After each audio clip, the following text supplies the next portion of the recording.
Hello there. Hi again. So this is the last day for this week, the fifth session. And yeah, we'll be doing mostly microservices. Okay, let me share the screen.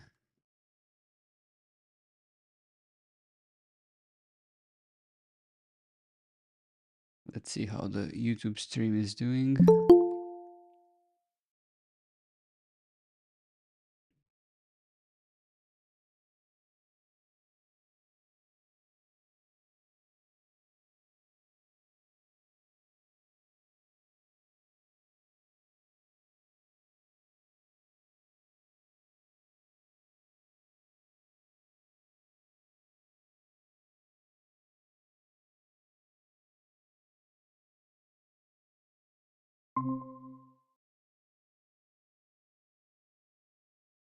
Hello.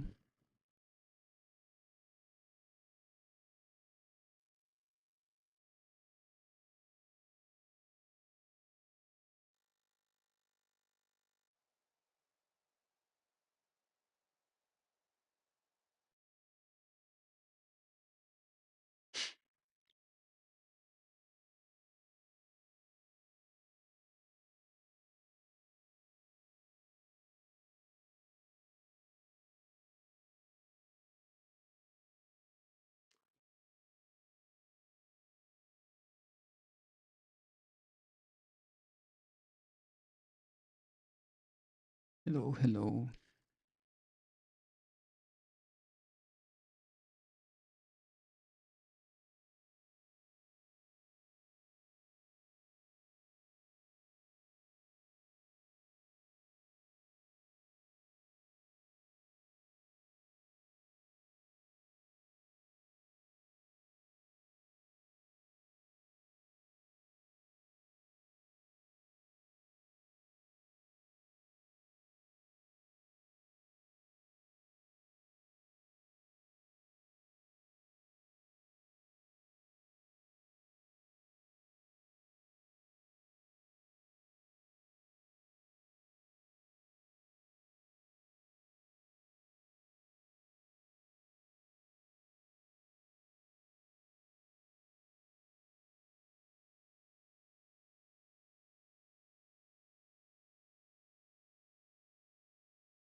Yeah, well, let's wait 2 more minutes. Not too much. Let's see, we have Unity here already from yesterday. Okay. A lot of stuff here.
One second.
Yeah, actually, if you've downloaded this, and I hope you did, this repository,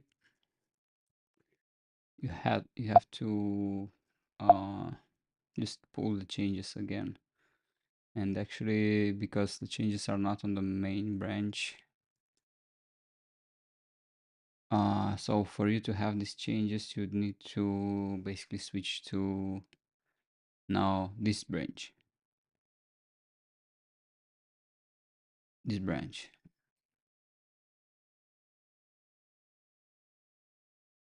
Yeah. And if you're using SmartKit, you just double click it. If you're using Visual Studio Code, then you'd go here with the git lens, right? You go, actually not in git lens, but I think here. You go to branches and you just, I think, switch. Anyway, the current branch is,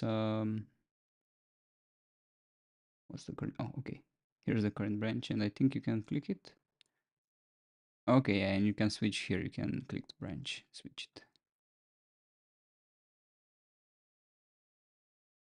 Okay, yeah, I'm just renaming these things because they were from day 4 and I moved them to day 5.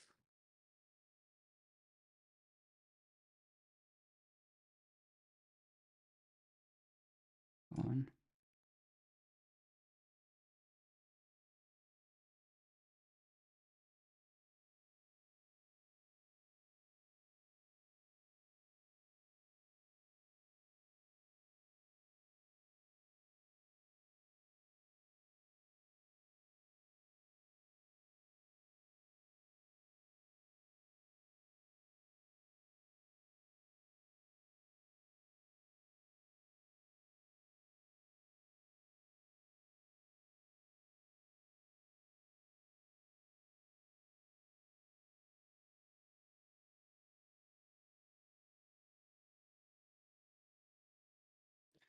Oh, you save all files.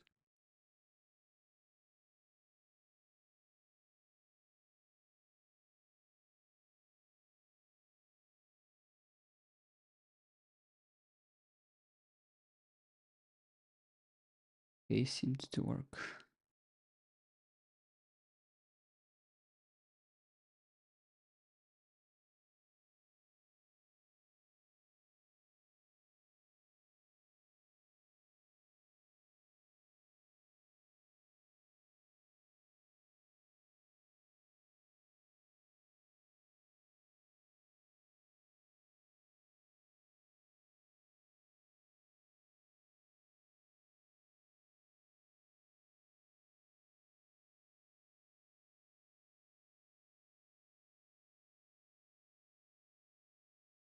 Okay, yeah. So we waited for too long.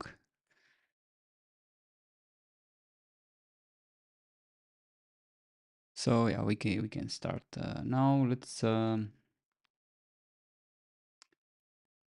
is not needed. So yeah, welcome to day 5, and we'll be talking about microservices. And I can just proactively just enter this scene here. Well, actually, we don't have a scene here, but we don't have an intro scene. Good. So let's see. Microphone works. Connection works. Start recording.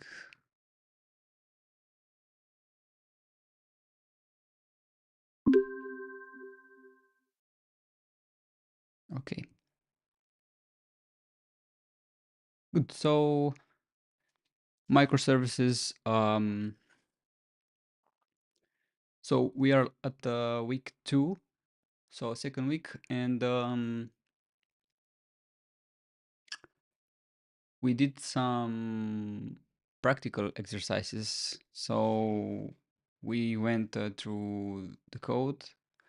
like yesterday and the day before, like we really went into just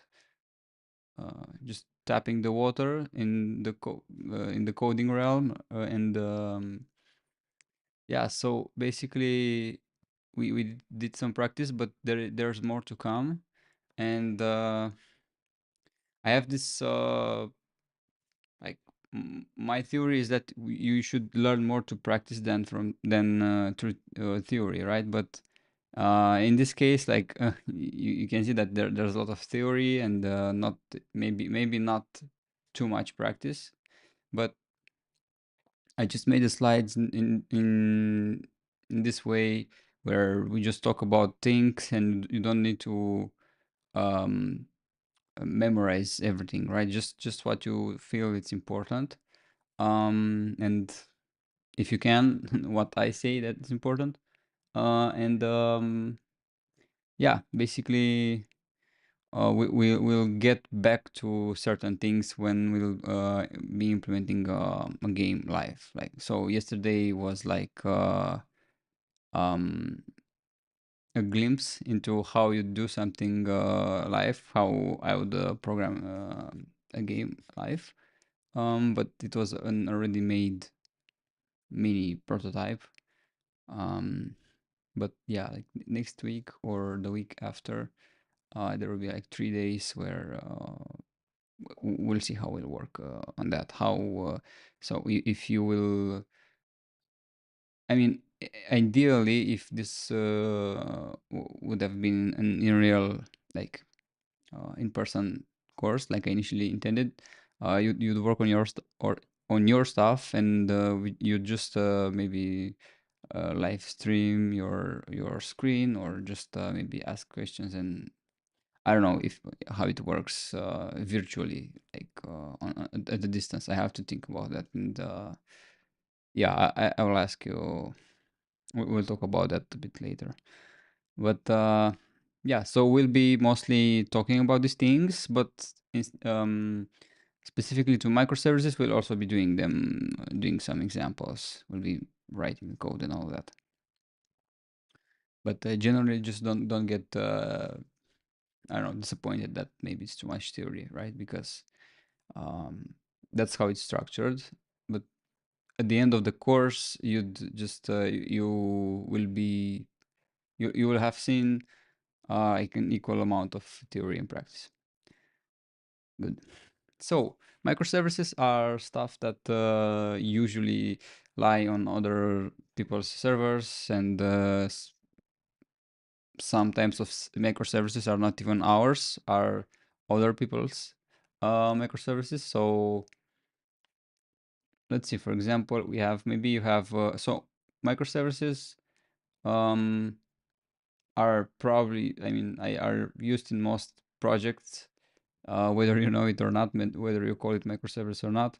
But like, let's take the most generic case where your game should work on mobile, on the web, and like an application, let's say like a Windows application, right?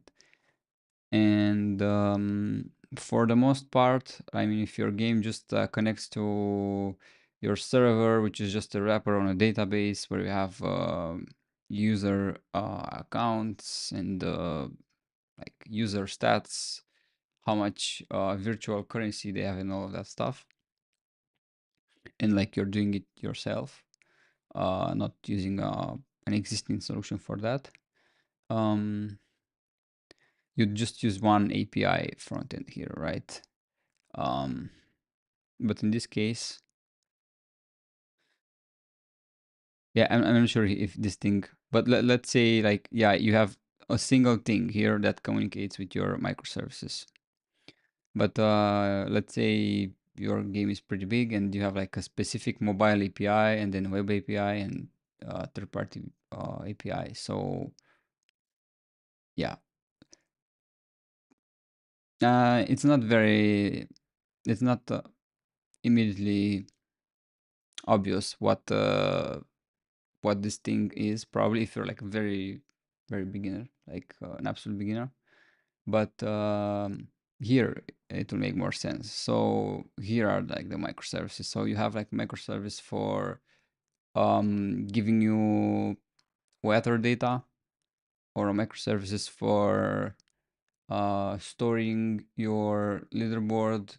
I mean, it's a very simple thing, a very simple case. Storing your leaderboard information here, like you know, stuff about tournaments and all of that. Maybe you're using like a third-party solution for that. So you're only like paying. There are a lot of solutions for that. I think it's like Amazon Game Lift is called, and there's also uh, PlayFab, if I remember correctly. Like they like charge you per usage, and they give you probably a free version for maybe up to 50 players or something like that, right? And yeah, then maybe I don't know what else other microservice could be. Is there any examples here? But yeah, any another microservice. Let's see what else. Maybe you're using your own microservice. So you have a server, and you write basically a backend server, an API that um like maybe you have your own small LLM model, right? Because this subject is very popular now, right? So maybe you want your users to use an uncensored model or something like that, and you want to keep the data on your servers, and you don't want to use OpenAI or so on and so forth, right? And you just create a small service on a server. You have an URL for that server, for that service, and you access it with from everywhere, like mobile client, web client, and so on. And that's a microservice, right? Um, yeah, and of course, microservices can use a remote service and so on. Yeah, this is like an intermediary between the microservices and the client. But for simplicity, just imagine these things are not here. And like your mobile client directly calls your microservices. That's like in 95% of cases. Yeah, these are small backend apps, which are usually specialized to run a single type of task. Yeah, so you can host them on Amazon, like in AWS or DigitalOcean or Google Cloud. But Google Cloud is very, I use it a lot, but it's unnecessarily complicated at times. I don't know. Yeah, and they can be internal. So you create them, like I said, for example, your own hosted LLM model on your on a server that you have like a public IP to which you can access that one. And yeah, you can create like your own chat, your own like a chat where messages are stored somewhere on your server, right? Leaderboards, like you might have a matchmaking solution on your backend, where you match people of similar skills in your game. So we're talking like in a multiplayer game, and we kind of we assume in this lesson that you are doing a multiplayer game, or at least an online game, so that it has an online component. Um, yeah, maybe you have like a microservice just for storing the inventory, and maybe like you allow your players to log in into their account on your website as well. So they have a user and password, and they log in on your website, and they can trade you their items and so on, right? But when they enter the app on the phone, for example, they can do that as well, but they are actually playing on the phone, right? But you have this thing where no matter where they what device they are on, you can give them this possibility to just access some of your services from multiple platforms.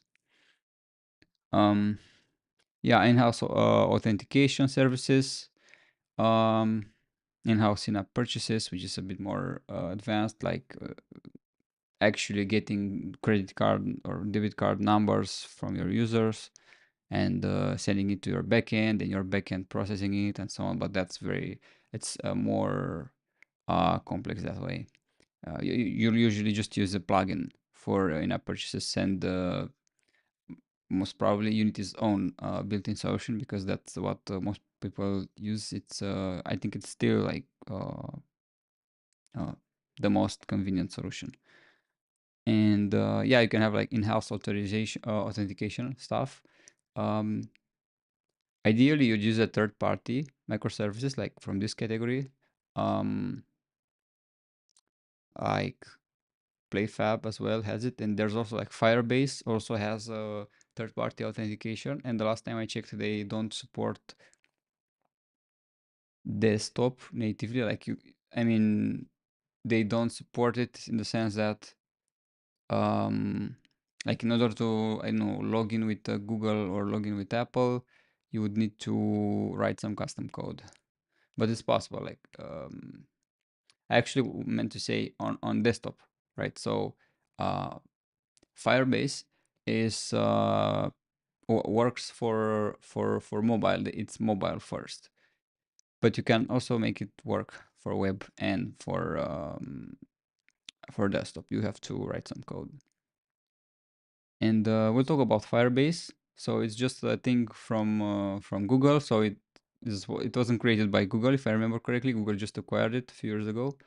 But yeah, it gives you it's a bit separate from Google, and it gives you functionalities for storing some data, for um logging in your users, and like logging them in. I think you can do it with Facebook, Apple, Google, and so on. So not only with Google. And there are third-party microservices, and usually paid, of course, because you're using someone else's server. Um, Stuff like push notifications, and you can do them through Firebase as well. And you can do them for both iOS and Android on Firebase. And push notifications are things that just are notifications on your phone, right? So even though on Unity, remember I said that when you switch to another application, the Unity application actually stops, so it's put on pause. And if you have enough RAM, it stays on pause. It's not killed. But the way push notifications work is that it is basically they are triggered by something other than the application on your phone, right?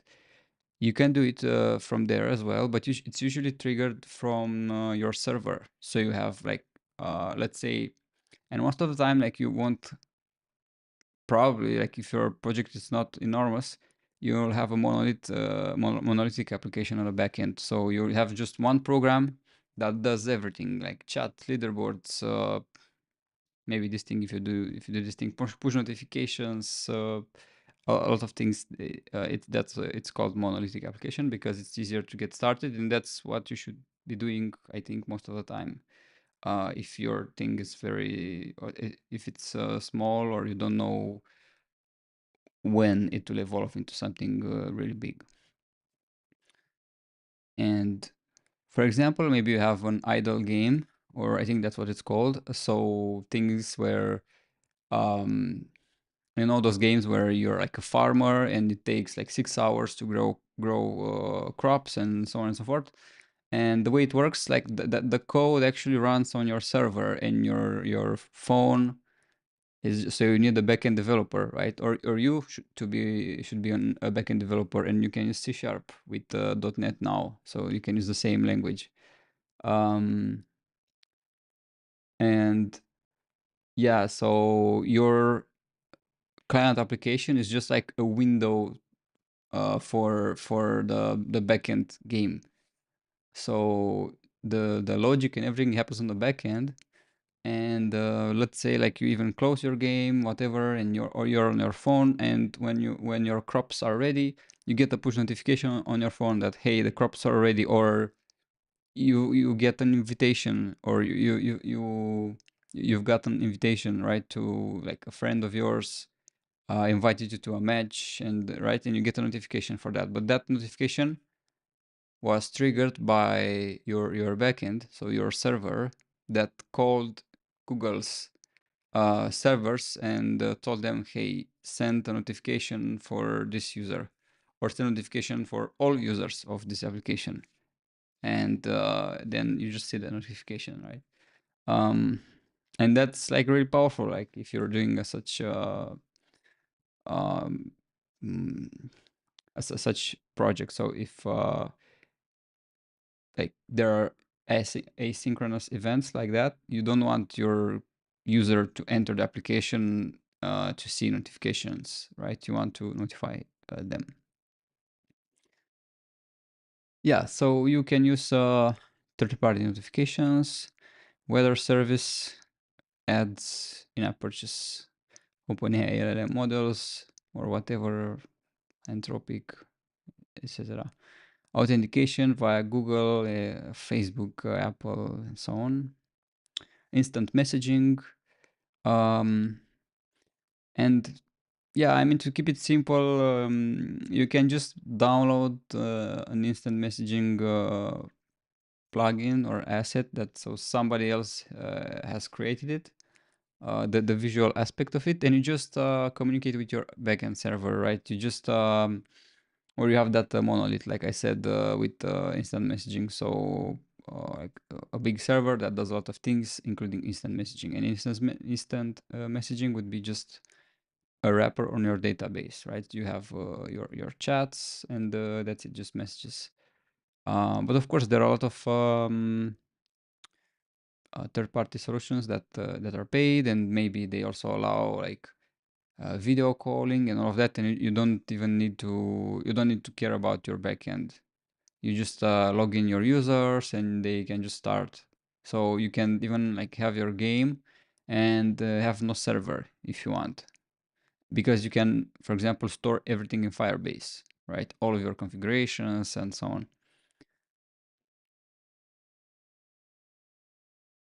Yeah, we'll be doing mostly third-party ones and internal microservices.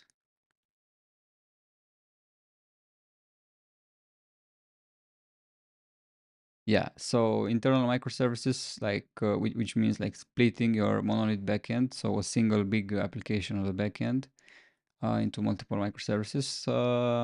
Like that comes later, right? Where you have separate microservices and they run on different, maybe even different machines, maybe even different locations, because maybe you want your um, video calling microservices to be as close as possible to your users physically, right? But maybe you want your, I don't know, in-app purchases, microservices. You don't care where it is. It can even take like 2 seconds until you reach it, right? So it can be like on Antarctica. So yeah, that's why you kind of for efficiency. But this comes much later when your project grows out of proportion. I mean, yeah, when it grows a lot, and you're usually at this point you are already have like several people on the team.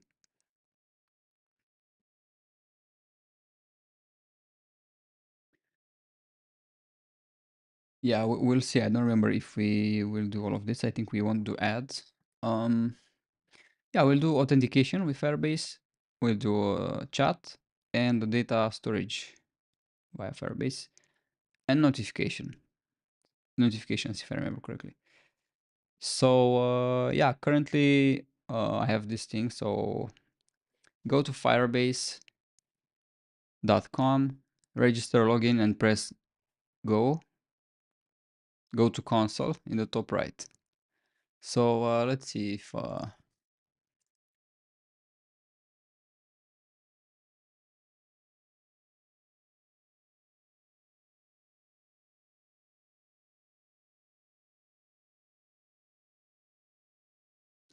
So yeah, I will just have this thing here. I will just switch between them. Or I mean, I can just put it here. Yeah, makes sense. Firebase.com, and it will redirect to this thing, and I am already logged. So you will create an account, go to console. A project in Firebase's sense is a collection of functionalities, data, users, billing, payment details. So a way to clearly separate your work on various projects in Unity's sense.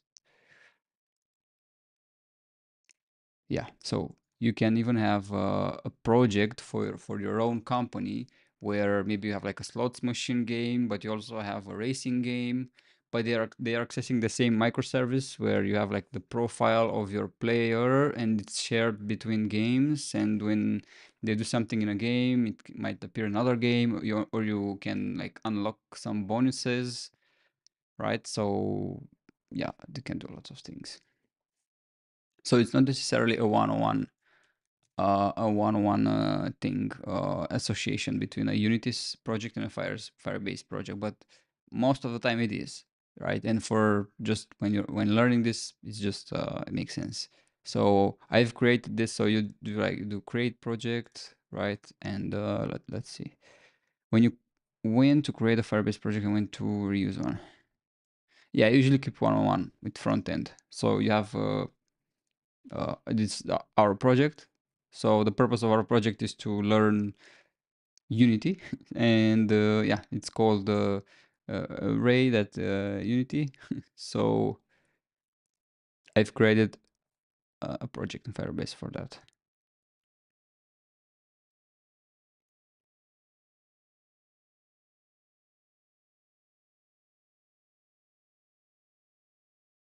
Yeah, so yeah, we are here. So basically, microservices and auth from authentication. So now we will be doing authentication with Google or with whatever, and that's why I'm saying here we'll be using this project for other services, meaning that authentication and other things here.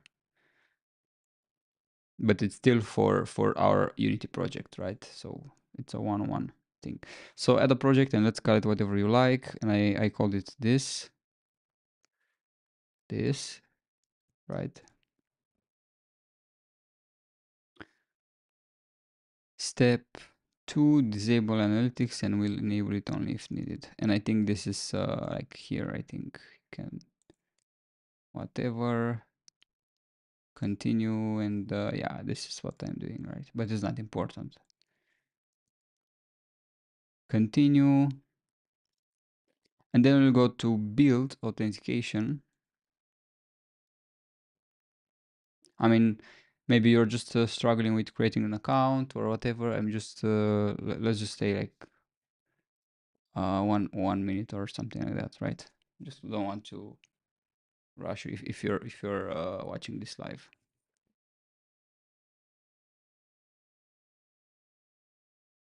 I mean, you can just you know you can just go back in time and watch it anyway.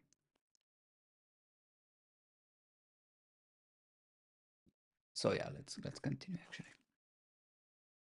So build authentication. So we have these things here. I don't know Firebase that much, so I only used it for a few things. But on build, you have basically your uh, dashboard or your section of like just creating stuff, right? So you have authentication and database function and real-time database and so on. And we'll go to authentication, then sign in method, email password, and you will see email password here. I don't I think I can do this thing like will create a new project, so I can walk you through it. Yeah, email password, then enable the first option and save. So this is the simplest way in which you can authenticate someone.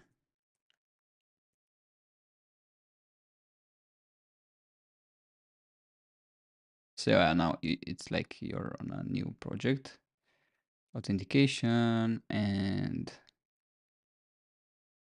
Bagel authentication. Yeah, and it just gives you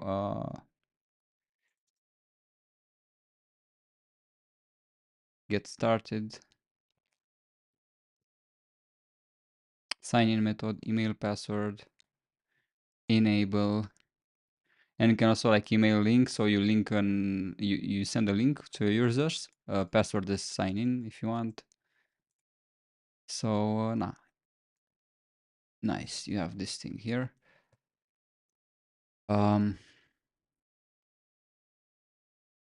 Then get the Firebase SDKs as TGZ files for authentication and its dependencies. External dependency manager and the core and the auth. And yeah, I it took me some time to not to understand, but to find what's like the easiest and most the leanest way of doing this without getting stuck or importing stuff that you don't need and so on. So you'll go here. I'll paste this thing here.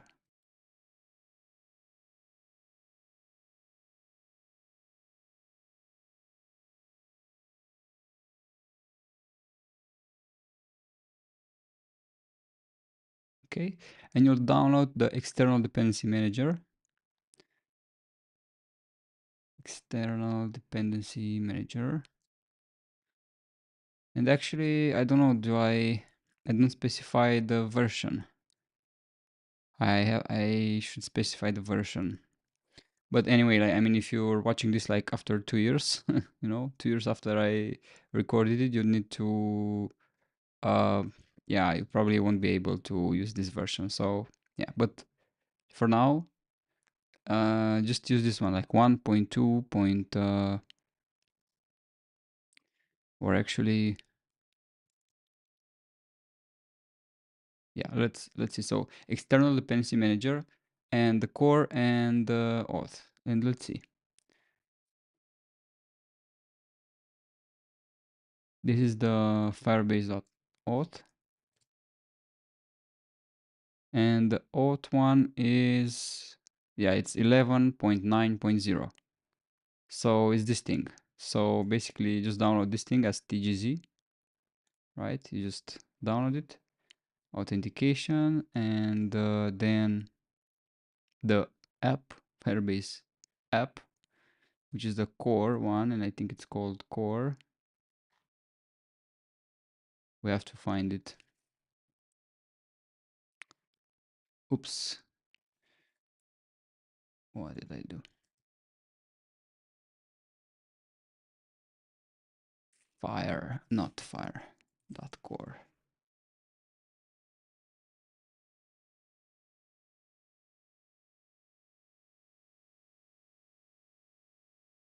No, I didn't want to do that. So, I think I can do it like this.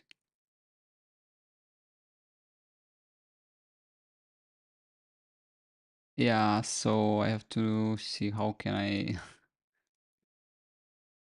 download this thing.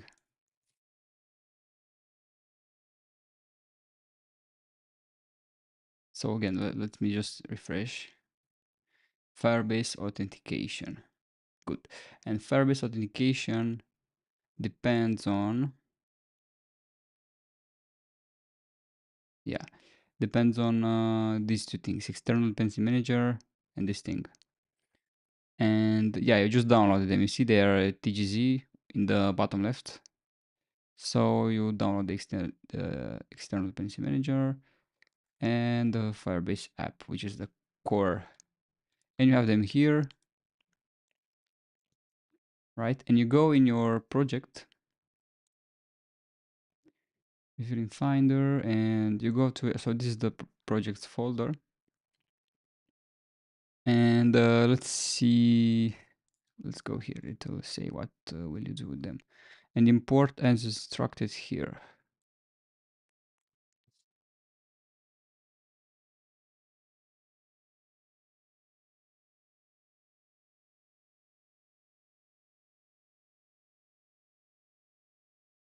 Yes, man, this is live.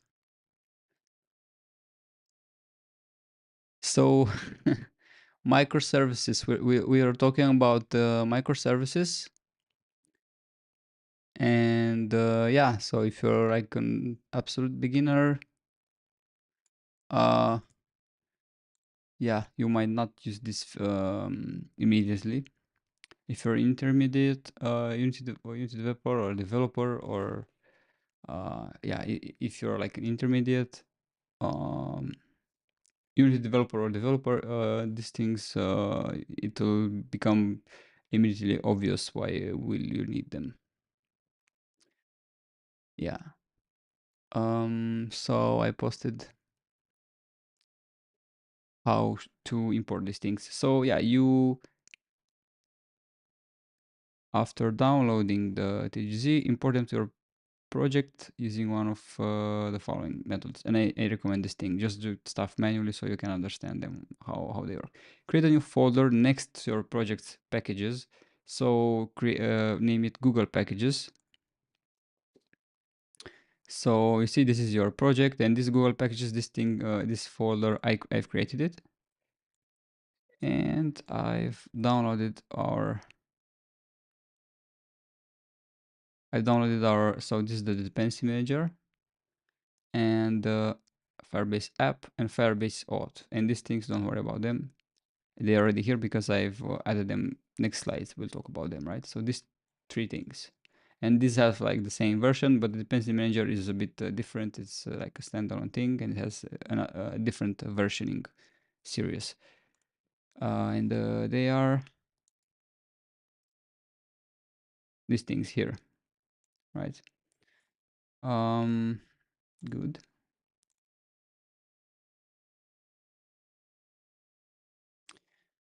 And once you have them there, use a text editor to open packages/manifest. So this is Unity's folder, which Unity creates, and this is packages/manifest. And you just, I don't know, can open it with anything. You cannot even open it with this thing. And yeah, you'll basically do this thing here. You will copy this thing and add it, and don't forget the comma at the end. And just make sure that this version corresponds to whatever you have.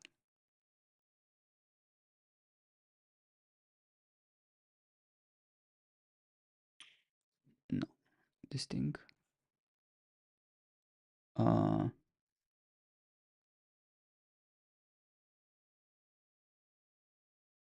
So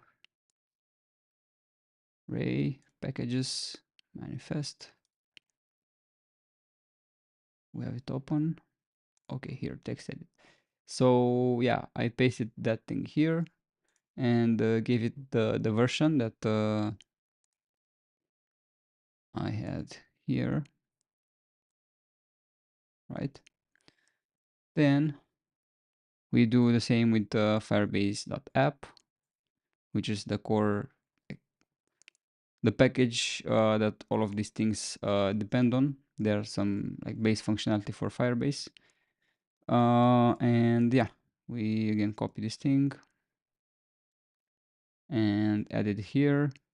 So we are basically specifying for our projects that we'll be using. This is like the name. You have to use the proper name, and this is the path to the package that we'll import. So for example, this is the convention.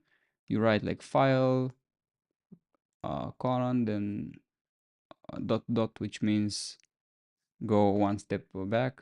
And if you're if you work with Windows scripting, or I mean, I'm sure you know, right? Two dots means one directory up. So from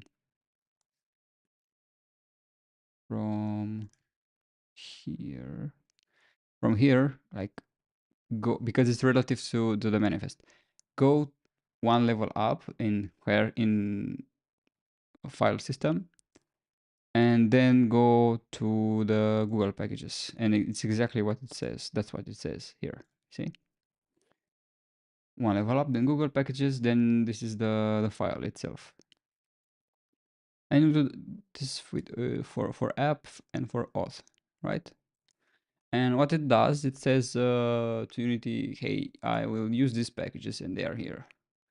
And this is similar to importing an asset from the asset store, but this is a better way of doing it. And currently, there are two types of assets. So they are things like these things, like tarballs. That's what they're called. Or, I don't know, TGZ, if it's a tarball. Um, yeah, and there are things like this, but there's also things like Unity packages, which is a different way of importing things. This is like the future way of doing stuff, but like most of the assets are not migrated to this format, and not even the asset store itself is migrated to this format yet. Yeah, and you import them, and in Unity they will show up here. You see packages, and you'll see them here by name. So let's see, Firebase app core, it's here. Then Firebase authentication, and they are just like an asset that you'd import. For example, like we have this Pixel Adventure, whatever. But they are, you see, they are more structured. They have like the changelog, license, README. So they are more modern and more structured and like better in many ways. And you cannot just change them or something like that, if I remember correctly. They are like read only, and that's the way a plugin should be. You shouldn't like modify a plugin if the plugin's author that didn't provide you specifically with an interface to modify it some way, or actually just customize it. But you can modify it if you want. Like you just get all of these files and just put them in here manually. Yeah, just don't do that if you don't really need it. Or if you know what you're doing, just do it, right? This is not what you're looking. So authentication, app, and the external dependency manager for Unity. This is Firebase's thing, or I think Google's thing. And yeah, I was saying here, you see, you have like a Unity package, which would have put the stuff here, and ideally you'd put them in the plugins folder here, or just package manager packages. That's what they are called. And this is like the better way, even though like it feels more manual. This is a better way. Good. So we've imported them, right?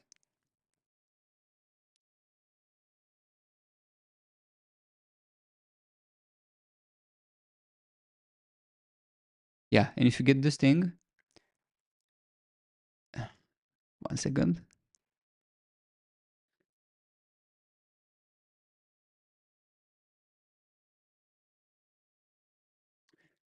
Yeah, sorry, I don't know what that is, man. Don't know what's Google IDX or Nixos, but I get I imagine it's a thing that is similar to Firebase or something like that. All right, man. See you. um, yeah. So if you get this error, because Google's external dependency manager relies on this iOS extensions Xcode.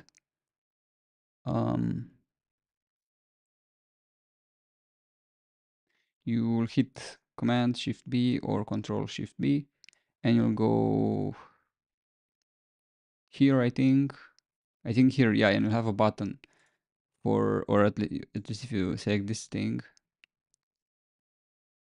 you will have a button. No iOS module. Oh, actually here. Yeah, actually, the way it works, it has to re-import lots of your images and sounds and everything like that. And because each platform has its own quirks, and you have to just, yeah, you have to uh, change some of your assets like textures, sounds, and so on. But yeah, iOS, you'll have like if you will not be able to build, then you will have no iOS module installed, and then install with Unity Hub, and then restart Unity. And yeah, even though you want to build for iOS, like even if you're working on a desktop application only, but if you're working on a desktop application only, you wouldn't use like Firebase, or you could use it actually. You could use it, and it's a bit not it's not that documented, but it works, and there's a bit more. There's a lot of things to do manually there. But usually Firebase is like it's mobile first in a way, right? So it's kind of, it assumes that you will build for iOS and for Android, or at least for one of them. Yeah, so you install it. Let's switch back to. I mean, actually, yeah, we should be like on Mac, because and I think when we build when we build a build now, it will work faster because we are already on Mac. Yeah, so yeah, good. You'll see this message. Let's generate those configs in our Firebase console. Okay, yeah. So Firebase would say, so basically this thing, one of these packages, probably this thing, has some, some scripts, some things here, and it's some code that executes automatically. And it says, okay, could not locate Google services .json or whatever, right? And those are configuration files that lets this this Firebase plugin know, okay, what is your project? What's your project ID? How do I know what project I'm running in, right? And it looks for it somewhere. I don't know where it looks for them. I think, yeah, I think you can add them anywhere in your project. So yeah, to generate them, go to Project Overview in Firebase console.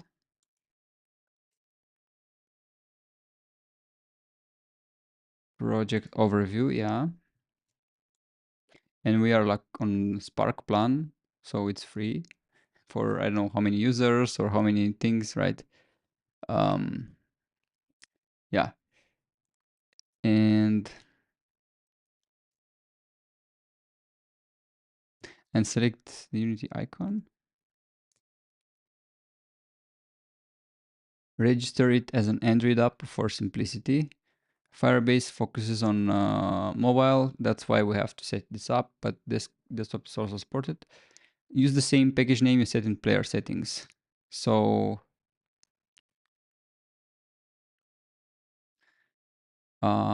for Android, but also for iOS, you have this thing in Command Shift B or Control Shift B, player settings, but you have to go to iOS here or Android, and we have this thing called the bundle identifier.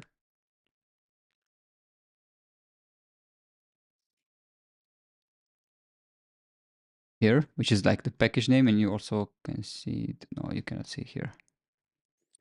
Here, basically, you select your icon, your company name, product name, version, a custom cursor, which I think only works like on desktop, where you can put a custom mouse cursor, right? And you can also do it through code, and yeah, you can also do it through code. Um, yeah, and this package name is the thing that basically when you write play.google.com, you have like slash publisher name or something like that slash game name, and that's the game, basically the package name or the bundle identifier, and this is it, right? And usually the convention is to write where should I write it? Here, maybe. Let's see. Com that your company name dot game name. That's usually how you do it, right? Okay, and it has to be unique, right? Unique, like nobody should have this identifier. And this is Android, and for iOS the same bundle identifier, right? Is the same. I mean, you might choose to use a different bundle identifier on iOS, right? Okay, and yeah, just don't worry about these things now. But we'll be doing Android only because it's faster and easier, I think. Um, good. Not this. And here we have to register it as an Android app or as an Apple app, and we'll basically do both. But for simplicity, let's just do it like this. And I think I didn't add a name. Yeah, register app.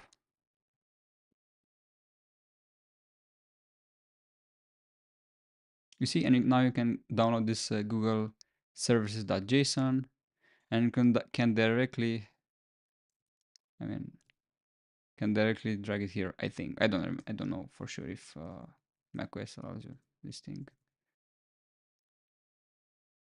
Yeah, but yeah, you go there and you place it here, and it's here. And let me just show you the contents of it. Its contents, because my Google services JSON contents are a bit different because I added two other things. What's this? What's this? No. And I just want to open it with, I don't know, text edit.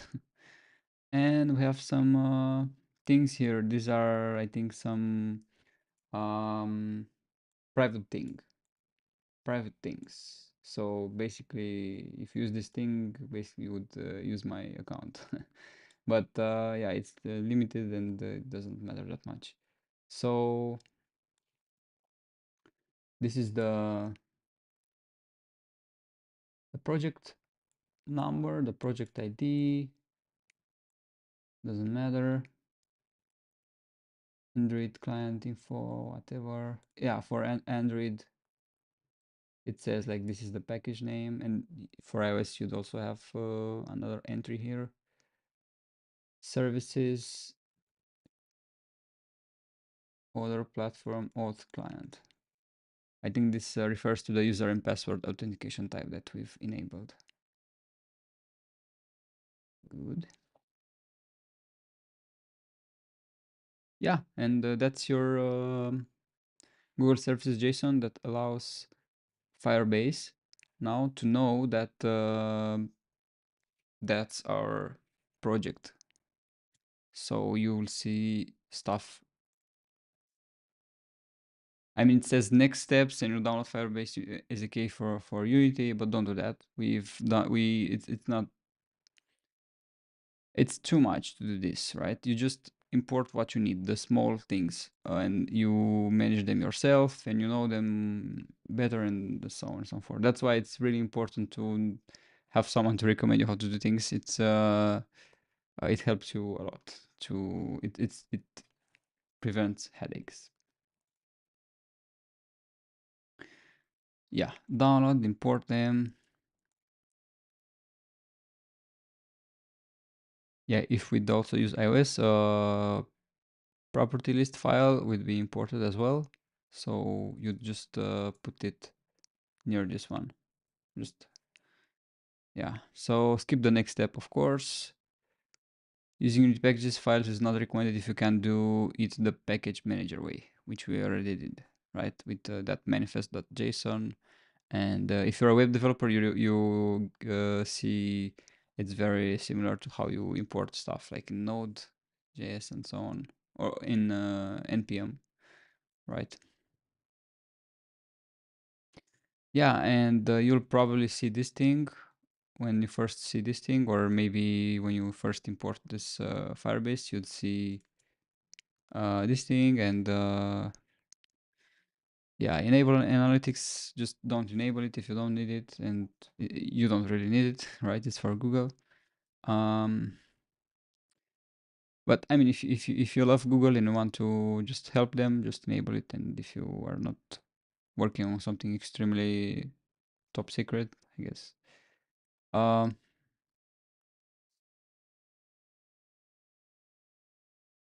Yeah, I also don't enable this. Like it tries to. It's similar to Windows automatic updates in a way. Like it's annoying. Just don't do this. You will. When you will need to update your versions and everything, you just do it manually. Manually. Um,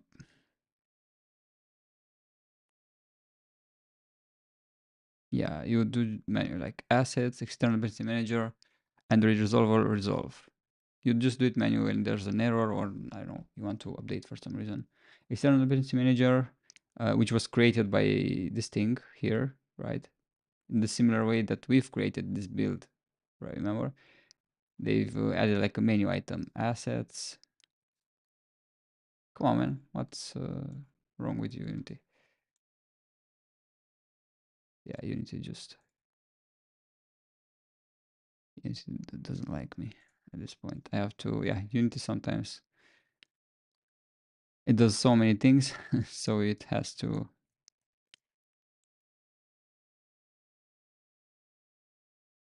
take a break from time to time.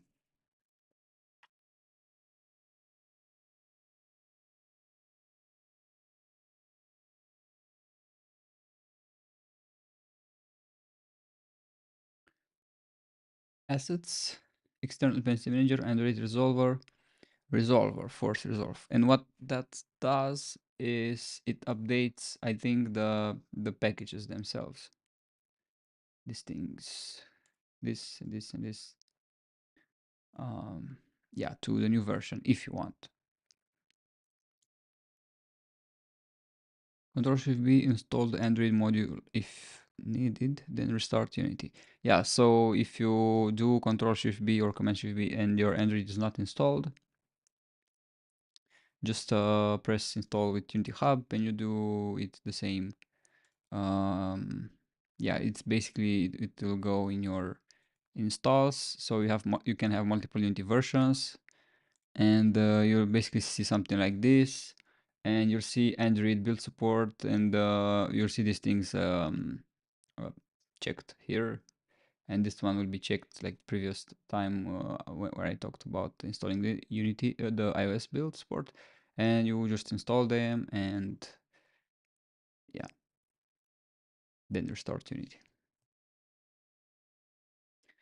Then open build settings again and go to player settings form in the lower left corner.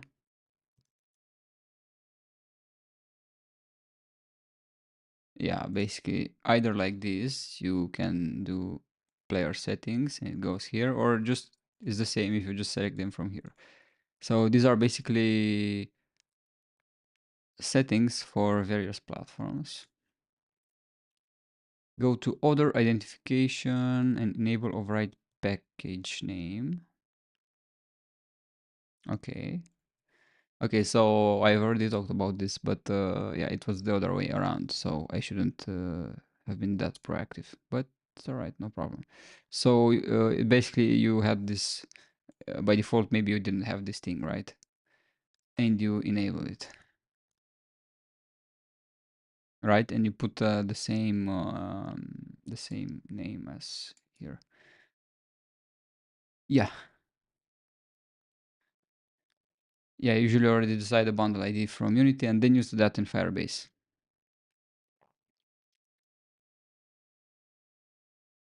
and open this scene and create a canvas, rename it whatever, and yeah, it's already there. So or open or create it if you want to follow along. Like if you're brave enough to follow along and try to do this right now live, that's fine as well. This thing. And yeah, we just created like canvas, create two input fields and two buttons, reg and login, and you see them here, user input, and the user input is this like UI input field. See it? Right, and I think I made it bigger, or I think this one is yeah, scale with screen size. Basically, that's what I've done. Scale with screen size. Yeah. So yeah, you create your input fields, right? Control C, Control V. You have two input fields, and then two buttons, right? And so on, and you just arrange them the way you want, right? And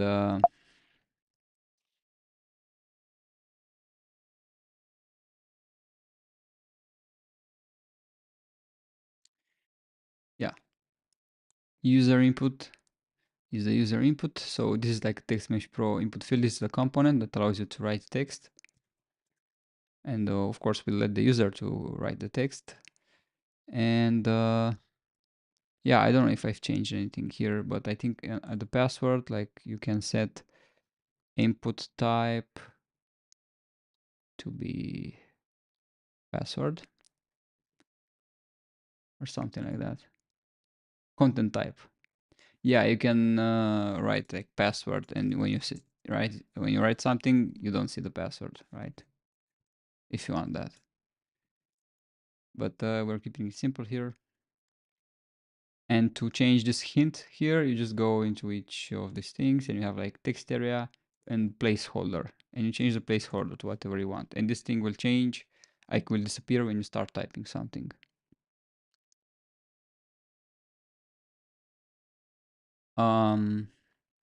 Yeah. So user password, and we call it OT UI. And we then create a script and attach it to this canvas. So the whole canvas is only for user interface, for authentication. And yeah, we'll now check the code for it. Yeah, let's just go into this script because we've already created the script. We've done, right? Create script, whatever, name it like this. Double click it, make it a mono behavior. And basically we expose these fields here and their types because like we're exposing them so that we'll assign them in inspector. So we have that's what is called a TMP input field. This is the type for the input field, and this comes from TextMesh Pro. And we have email input, password input, then we have button, register button, and login button. And the reason I'm exposing the buttons here is that so I can use this thing. So I'm manually through code adding the click listener, right? So I'm not going to the button and adding it here, right? I just don't, I prefer to have most of my logic in code. So the more you have in code, the better you can see things, what happens. Because if you have some of the logic here inside components and some of the logic in code, you will not have a complete image of it, what happens. You have like half of your logic in code, and then you don't know who calls a certain function, right? You just assume that it's called from uh, uh like a more visual way of like somebody assigned it here, right? And it's not that easy to follow. And yeah, for very small things where it's not part of a very complex logic, you can have it like this. And even in this case, yeah, I could have done it this way. But yeah, I would have like I would need to make this public, right? So this is another important benefit, that I don't need to make this public. So I keep private by default, right? Remember, we follow that coding convention, or coding practice, best practice of having being as private as possible. Um, yeah, and then we go here and we assign all of these things. So we assign the user input, then password input, and so on, right? We assign them, and what we have here, this is a class from Firebase, which we now have access to. And you see these namespaces here are from this, so you just can delete them, but you can then option and enter, or alt enter, and use this, right? And then also this, like, option and enter, because this is like an extension method, and you can do this if it doesn't exist, just alt enter, option enter, and use Firebase extensions, right? Let's just revert them. Good. So basically declare this thing here. I mean, we don't create it until our start is called, right? So we are a model behavior, so we are attached to a game object.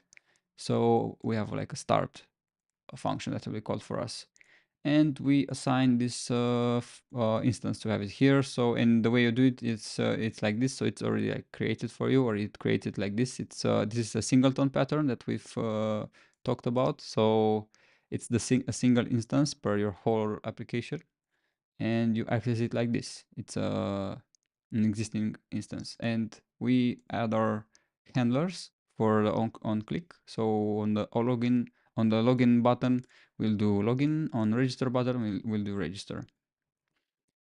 And they work similarly, right? So we basically do like the email is email input.text. So we get the text from the email and the password the same. And then auth, which is from Firebase, okay? It has this thing, sign in with email and password async. And also create user with email and password async, right? And that's the easiest way of creating an account. And you pass in the email and password. And basically you call this, and it's asynchronous, which means that immediately after you call this, you can even execute something here, or I mean, it starts to execute new things because it does it in background. And a simple way of waiting until this is done is to do it this way. And this is a C# thing, or actually no, it's an extension method from Firebase. Continue with on main thread. So after it executed, it will call this thing. So this thing is an anonymous function without a name. It's a lambda function. If you remember, we briefly talked about it in event bus. So basically it says, okay, after you're done, execute this code, right? And again, the syntax is like the parameter, or the list of parameters. If it would have more parameters, you do it like this, right? But it has only one. Basically, this is an instance that represents the task that was just executed. And this thing is called, I mean, you have two results. Either the task was completed successfully, or there's, I don't know, maybe you don't have internet connection, or your key for your um, for your Firebase app doesn't work, or it expired and you need to update, or maybe, I don't know, you're on a paid plan and you don't have any more quota, and so on and so forth. And you just ask it, okay, if the task is faulted, we just log an error, and usually you'd have to, yeah, display an error message to the user as well. right? Because when they are playing the game on their phone, they are not seeing these log errors, right? You only, I mean, you can see them. They are hidden somewhere. You can see them, but your user shouldn't like care about these things. You just show a dialogue or a UI thing here, right? So you have like you can have like a game object which will be like an UI element with a rect transform and so on. Error, right? And basically do this. I mean, set active true, and then you have a button on this object. Okay, that's what it's called. And when you click the button has on its own click, it has it calls its own game objects set active method, and you set it to false basically. So when you press OK, this thing disappears. Right? This is like the next step in a towards a better user experience, right? If there's an error. Good. And if it's not faulted, else if it's completed, and I think if it's not faulted, it's definitely completed. But I don't know, just uh for for completeness, for more like to be more expressive, you just ask, okay, if it's completed, then task dot result dot user. This is how you retrieve the user basically. So this is an instance of a class that defines your Firebase user. And yeah, you just show another debug logs. Login successful, user is user.email, and other things here. You can, I don't know, email, is email verified, and so on. Have lots of things here. Photo URL and lots of things.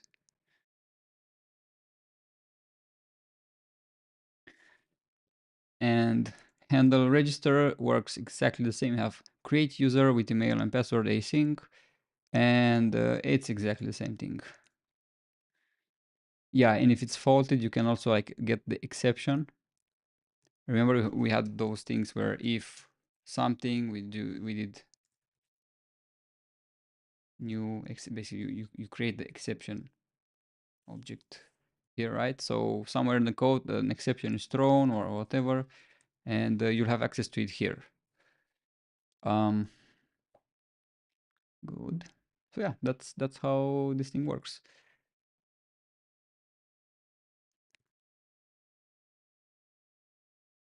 So we are here, and let's see, is there anything else to...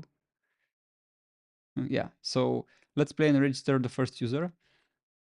And if I hope it still works, otherwise I will have to regenerate the key, which is not that hard to do.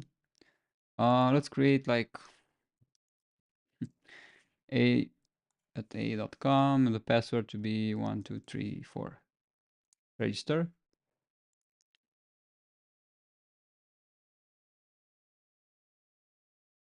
The given password is invalid.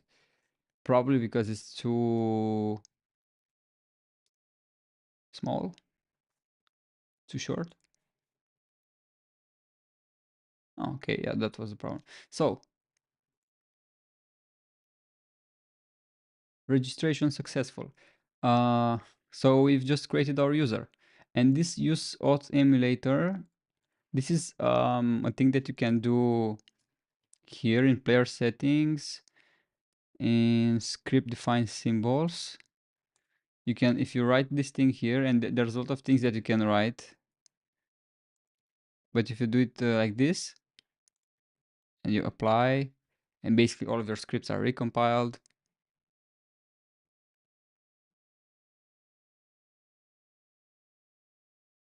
Yeah, reloading the domain, all of that stuff. If you do that, okay, if you do it in play mode, I think it's you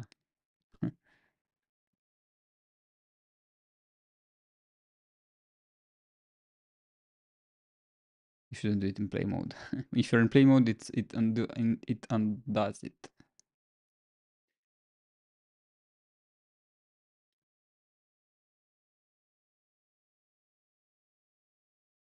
A1.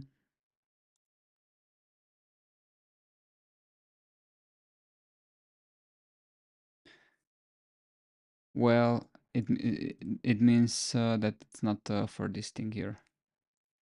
Yeah, maybe you will use in another place. But usually it should have worked. Like if you set this thing, probably it just emulates a login. It doesn't really call the Firebase's servers, right, to create a user. Let's just undo this thing. So the way it works, you can just see this thing because it's that one of those things where it's a simple thing that can change and make your life easier, but later down the line. So you can do this if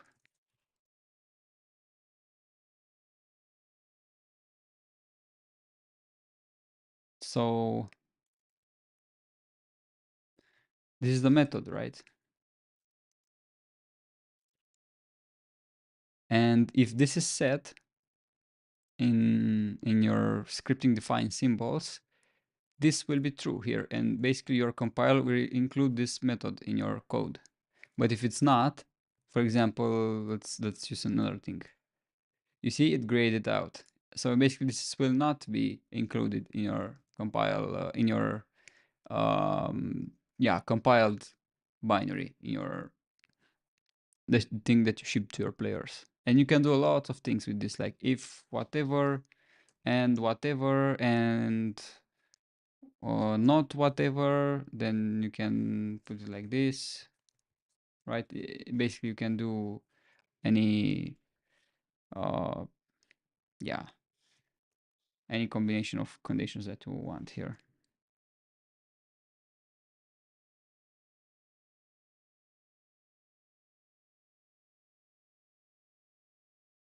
Yeah, and we have registered our first user. And let's also log in. So let's put a wrong password.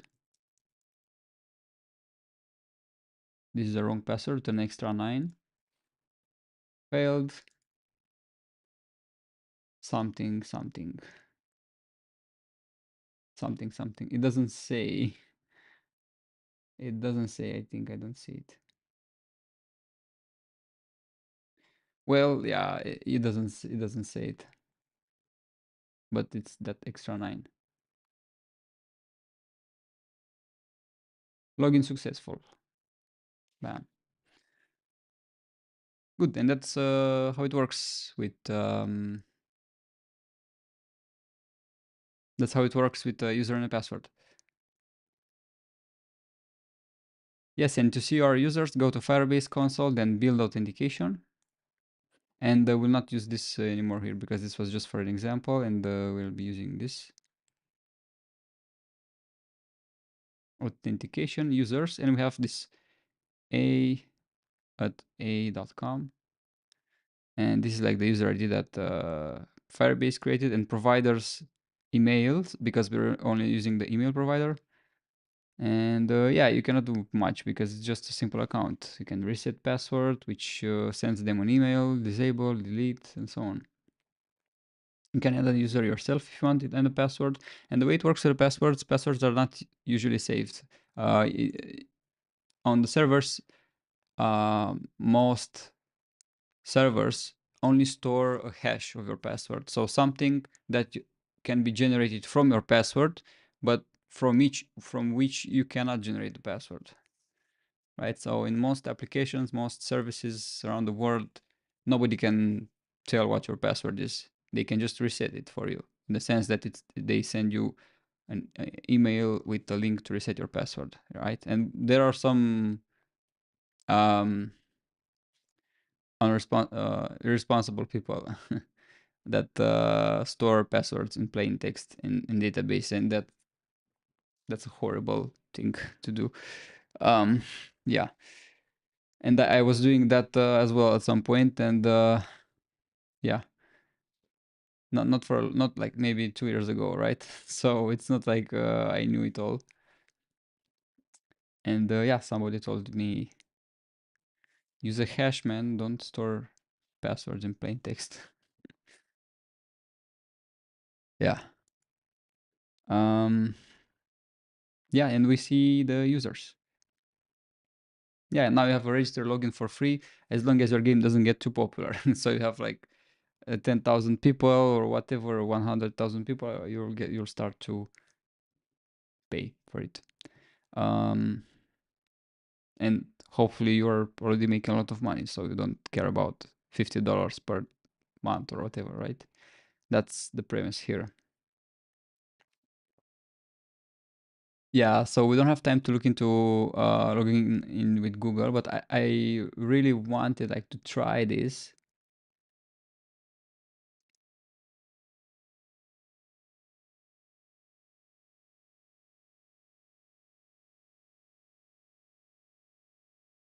Public facing name of the project. Safe list IDs from whatever.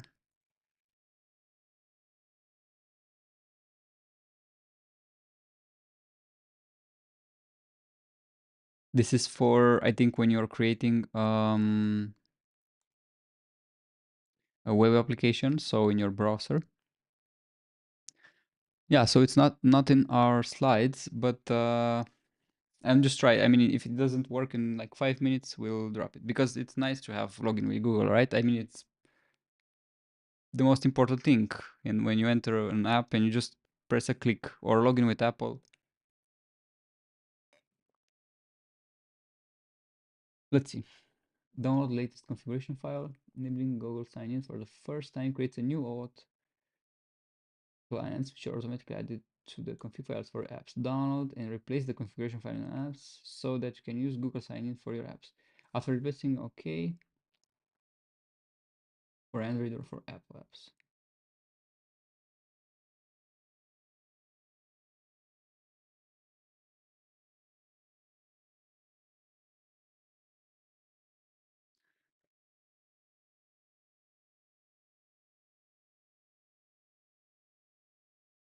Unity. Do you have anything for Unity here? Play games, sign in, Google, sign in with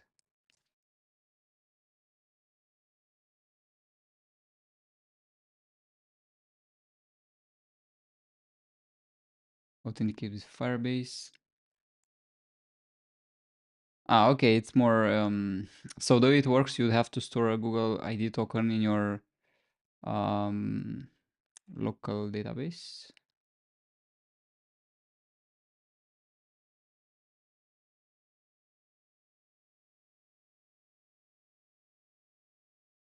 Yeah, yeah, it won't take just 5 minutes. It will take longer, but it's much easier than following some other tutorials. That's for sure. Um, yeah, just let's just disable it.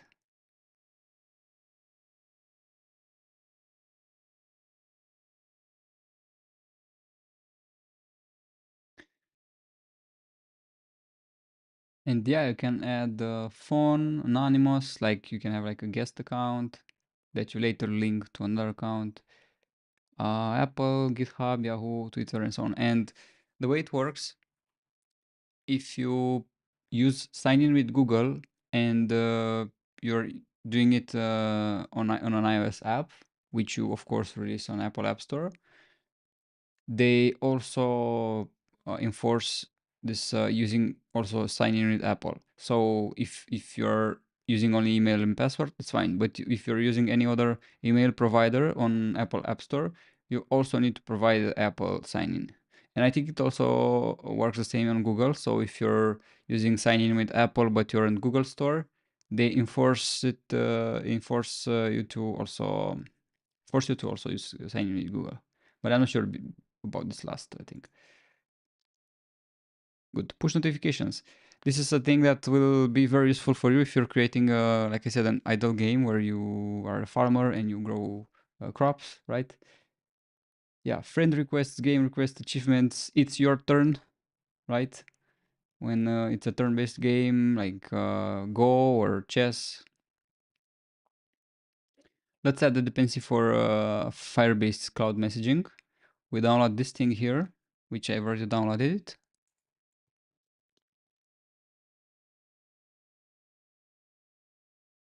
And do the same for Firebase messaging. So we'll go again to our Unity here, Review and Finder, and we already, where is it? Well, we have it somewhere here. Yeah. Google Packages messaging. This will be it. And you see it's the same version. And here, you see it here. We added it, right? With the comma after and so on. And then it will appear here. Firebase cloud messaging. Good. Now take a look at this. Okay.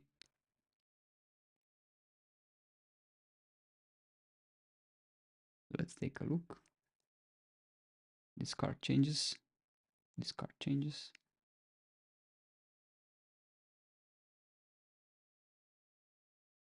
Firebase messaging. So Firebase messaging is a script, which is a mono behavior, of course. And let's see, we have notifications. Yeah. So we have to do like a trick first to get the token. So the way it works, yeah, okay. So we have that script and we have two input fields, the token text and the message text. And we just create those two text inputs here. Okay, and this is like the token manager. Let's see.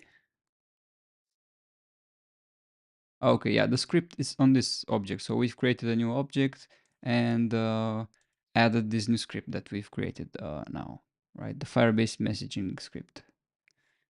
Yeah, like you create a Firebase messaging script, right? And just write this text here. And what it does, so in the start method, we are using this thing, Firebase app, which comes from these namespaces. Check and fix dependencies, async, which is a thing, yeah, it's like initializing Firebase in a way, and then continue with, so which is a very simple pattern as before, where you, like, after this is done, we get the task, and if the task hasn't failed, and we didn't check for that, but it's okay. We do dependency status, dependency, I don't know why it's called dependency status. Anyway, so yeah, if dependency status is available, I think this is in docs, I don't remember. Oh, okay, so if like, okay, yeah, if Firebase doesn't have all of its dependencies, and I think this only works like in editor, because if you're on a runtime, like on an Android device or whatever, you cannot like download new packages. You can only do that in Unity editor. I think, I think that's how it works. And yeah, this is how you're doing and do it. And it's basically the code that's important is here. This is just like initialization stuff. So Firebase is ready, and this is how we subscribe to this event. So this is an event, and we haven't talked about events too much, but you can basically do this public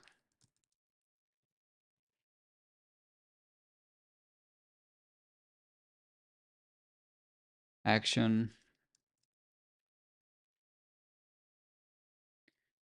on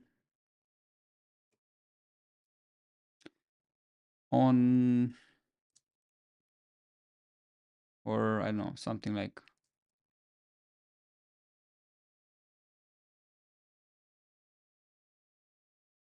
on health changed, right? And this is an event, and somebody else in some another class which has an instance of that of this class, like this.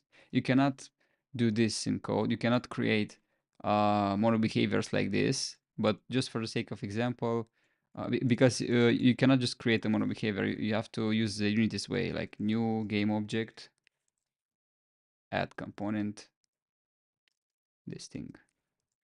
And now you have your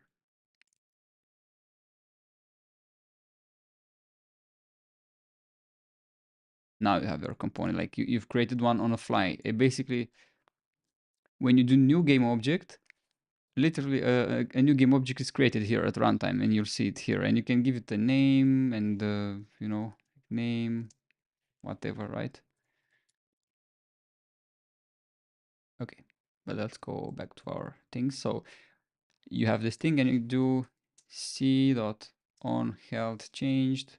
Actually, the proper convention is health changed.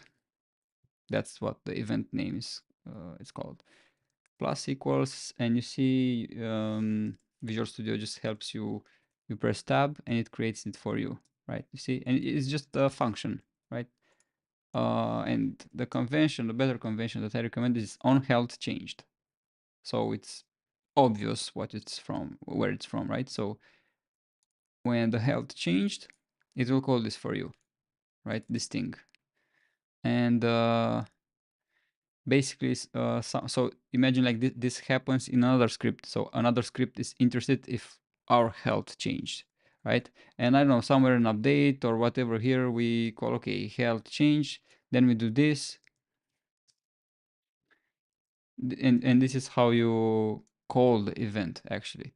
And multiple people and multiple classes can subscribe to this event, and it doesn't matter, right? They will all receive their thing here. And you can also do this, like you can have an anonymous function, right? So on health change, you execute something here directly. You don't need to like create a method for it if you don't want, right? But it's better to create one.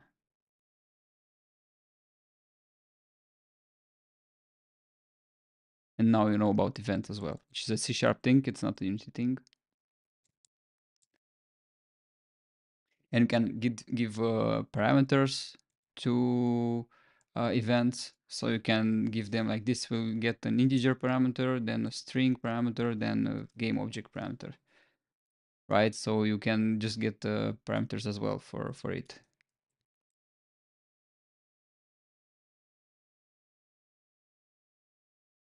Okay, and that's what we do here. We subscribe to this token received event, and we also subscribe to message received event.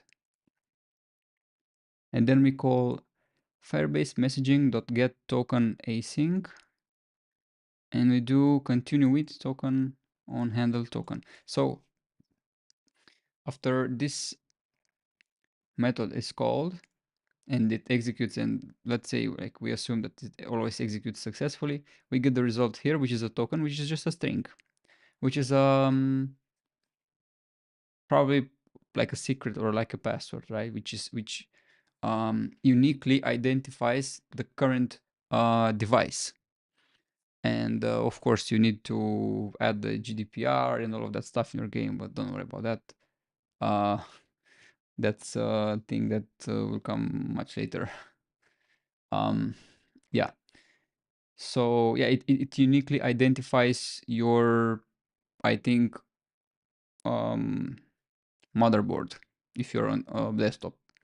And in a similar way, that's how Windows identifies when you're changing your motherboard, right? And it asks for a new license and so on, because anyone can uniquely identify your device, right? And you get like a token, and now Firebase knows how to notify your device, because you don't have like a user and a password. So you see, we aren't using a user and a password here. We can later associate this device with the user and password, but Firebase messaging works directly with like this unique token that it generates once here. And so we have two callbacks here. Second, sorry. Sorry for that. Let me.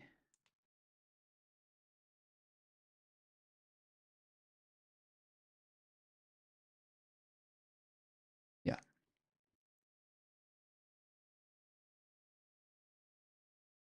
Good.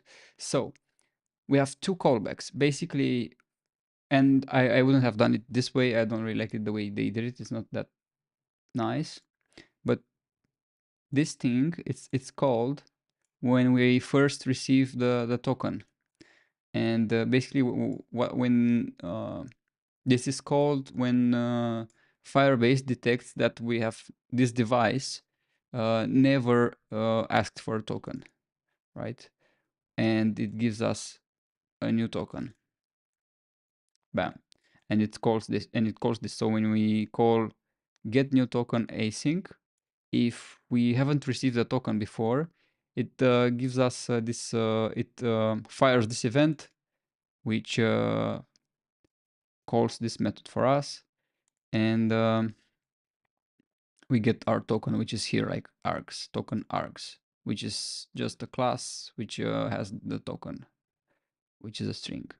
And we do on handle token here. And we handle the token by just logging it and setting it as a text in this token text here. And it's an input field, just so we can select it with our mouse and copy it, right? It's not only a text field, because we cannot just copy and paste it from there. And especially on mobile, we are on mobile, and yeah, good.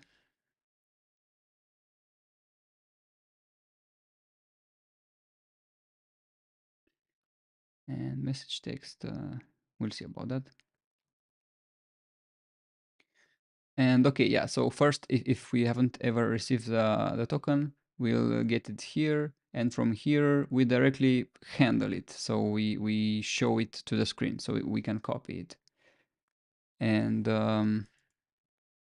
if we already have a token assigned to our device, like Google servers know about our device already, we'll directly have this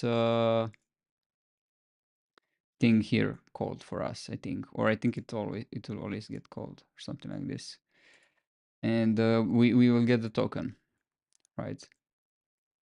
So the flow is either with first this is called, and then we do this, or directly this is called for us from here. I mean, we are calling it here. Good. And we also have this on message received, which I think is, yeah, so when you send a notification, let's see,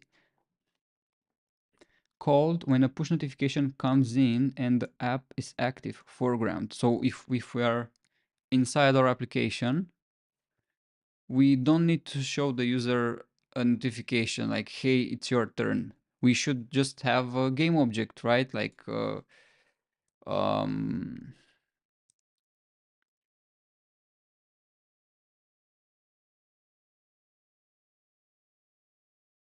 right? Because this is a better user experience, right? We are already in the game and we show like a dialogue, hey, it's your turn. And there will be a button like, okay, go back in the game, because maybe you're in settings screen or whatever, right? Or you can detect if maybe the user is already there and it's waiting for their turn.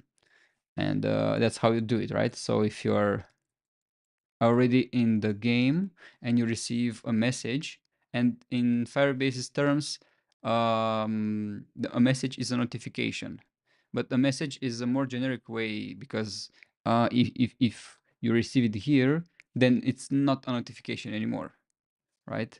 It's a message. Like, it's not a notification in the sense of in like mobile phones terms, right? Yeah, so if your app is in foreground, in other words, if your app is in the background or closed, this is not called, because remember, apps are paused on Android and iOS, and on iOS and Android, it's better to just keep them also closed. At least that's my last evaluation of the things, how things should go, because it's uncertain when the Android OS will kill your application. Good. When it's in the background or closed, this is not called, even if you open the app afterwards, right? And the way it works, a notification will be shown to you, right? And you can click the notification, and I don't really remember how that works, but the notification will open your app.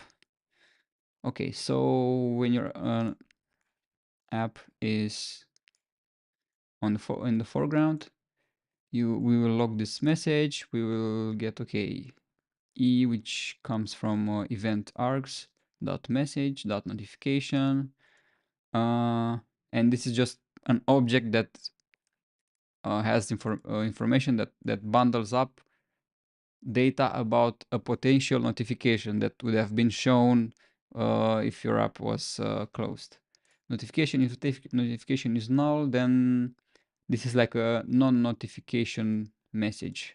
Now, okay, yeah, because you can also send non-notification messages, meaning that even if your app is in the background, you will not receive a notification, right? This is like imagine like in a chat room, these would be like an announcement from the admin, or I don't know, an announcement from like, hey, today's Christmas or whatever in your app or whatever, right? And you like receive a message only in your code here. Otherwise, if we have a notification object here, Firebase notification type, we set the information about the notification inside our message text. And yeah, we set like the title and the body, right? We'll send this text. And this is how you compose, you do it like instead of writing plus, plus, plus, like string plus some variable, then plus some other string, we just put this dollar symbol, and you can basically, at runtime, this thing will be replaced with whatever value this title has, and this thing will be replaced with whatever value the body property has of the notification.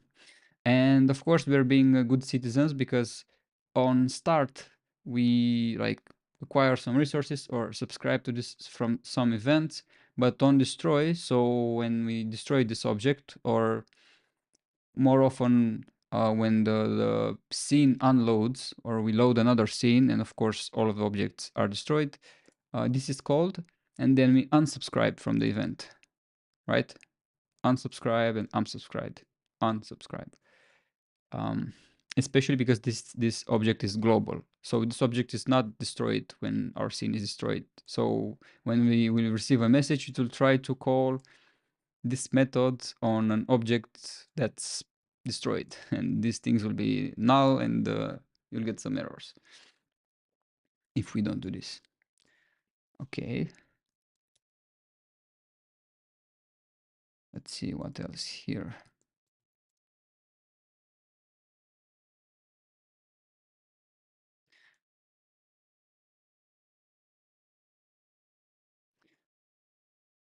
Yeah, this token is needed because Firebase uniquely identifies each device.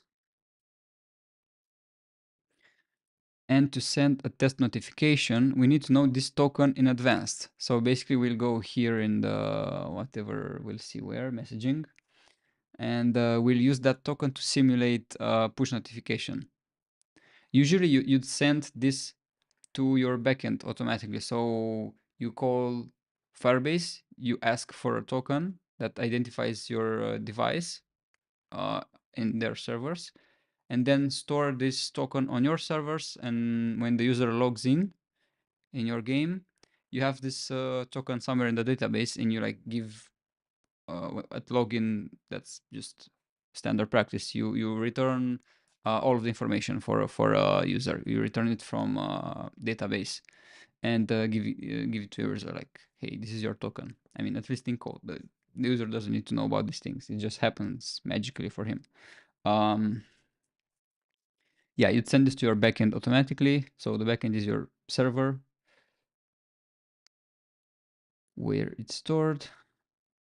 And yeah, basically your server sends a request to Google servers to show you a notification, right? Or show a notification for all users of your game. Like, hey, tomorrow these crates are 50% off, right? The bonus crate or the bonus skins are 90% off because it's Christmas or something, right? And you don't need to show them to only specific players. Unless you track them and segment them into a lot of end result of live ops like that, that's for much later. Don't worry about it. Okay. Let's first build an Android version of our app. Okay, app. Control Shift build or Command Shift build and switch the platform to Android if you didn't already. Android, switch platform. And what this does is goes through all of our assets like sounds, textures. Yeah, those are the most important ones. And converts them in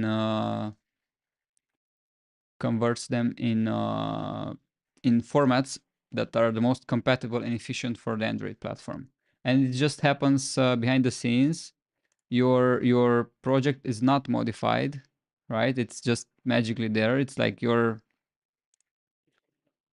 project. It's like in a way like the source of those assets, but the assets that are for Android, basically your MP3 files and all of that, they stay the same. But the versions for Android and so on are stored here. You don't need to know about this, but it's good to know, like to know. Let's see where it is. Package cache, player data cache, I think. Player build player data. Yeah, I don't remember where it is, but actually, basically, you'll see them here. Like you'll have a folder for Android, a folder for Windows, and so on. It's just magically there. Good. Let's see. Enable Android auto resolution. Android resolver has detected changes. Oh, it's the same thing, right? With external. No, disable. Don't worry about this. You can just clear it. Good. So we switched to Android. Now the following steps are different for each phone. For each phone. Oh, okay, yeah, you have to go to your phone and become a developer. Yeah, so you need to go. So you can only do this if I have an Android phone, and it's easier. It's easier if you have an Android phone to do this. I think. No, you can do it with an iOS phone as well if you're on Mac. So yeah, you go to your settings here in About Phone. I don't know if you see this. Here in About Phone, and you click it, and you go back down to the build number. Here, I don't know. You just saw my copy. It doesn't matter. It's not that important. Uh, my phone has been up for 300 hours. Okay, and you press the build number a few more times. And I know there are some phones like Xiaomi that does it like it. You have to find it. Basically, you can Google it. It's very simple anyway. And you press it and like 5 times, and you'll be a developer. And then you go to your phone settings, find the developer options, and you can use the search box, yeah, and enable the following. Enable USB debugging. Let's see, can you see it here? No, I have to show you. Sorry, I have to show it to you. Developer options. Here, developer options. If you see it here.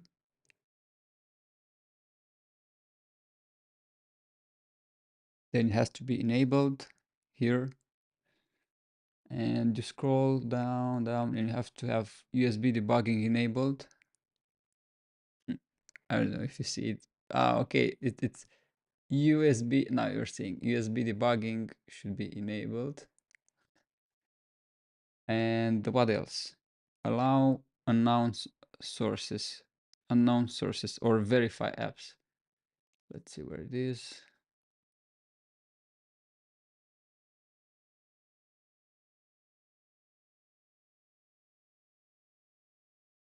You have to scroll a lot for that thing. Oh, okay. I cannot see it. Maybe it's somewhere else.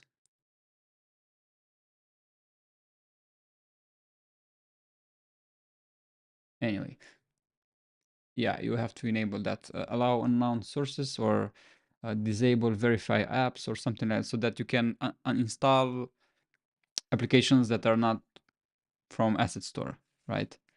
From or not from from Google Play Store.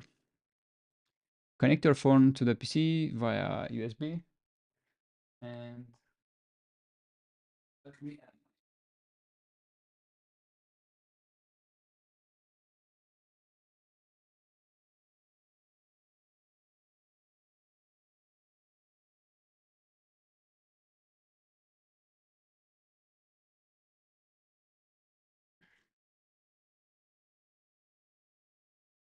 Okay.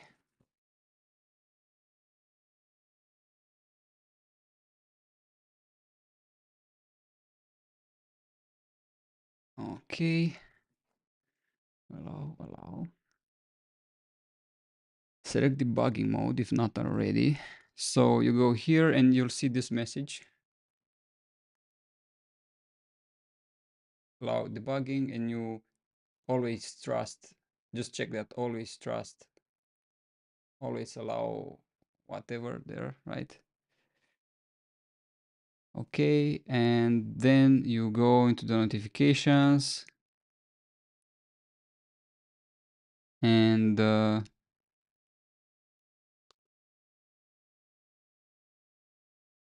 you go into the notifications, and you'll see these things here, like USB debugging, connected, whatever. And if it's not, you then click on that notification. And yeah, just you'll find it somewhere here, right? Just make sure that's in like, oh, I think if you turned on debugging, then it would be automatically this thing here in the developer options. Like you go back into developer options and turn this thing. Use developer options, which means actually it's the you allow. Oh no, this thing which we already did, like USB debugging, right? And it works. And now back to Unity build settings, and Unity should usually see it. So run device here on Android. If it doesn't see it, you press refresh, and you see it sees my poor old Google Pixel. Yeah, and you go to player settings, because you cannot build mono for Android, or you can, I don't remember, but oh, it's already set because I switched it, I think.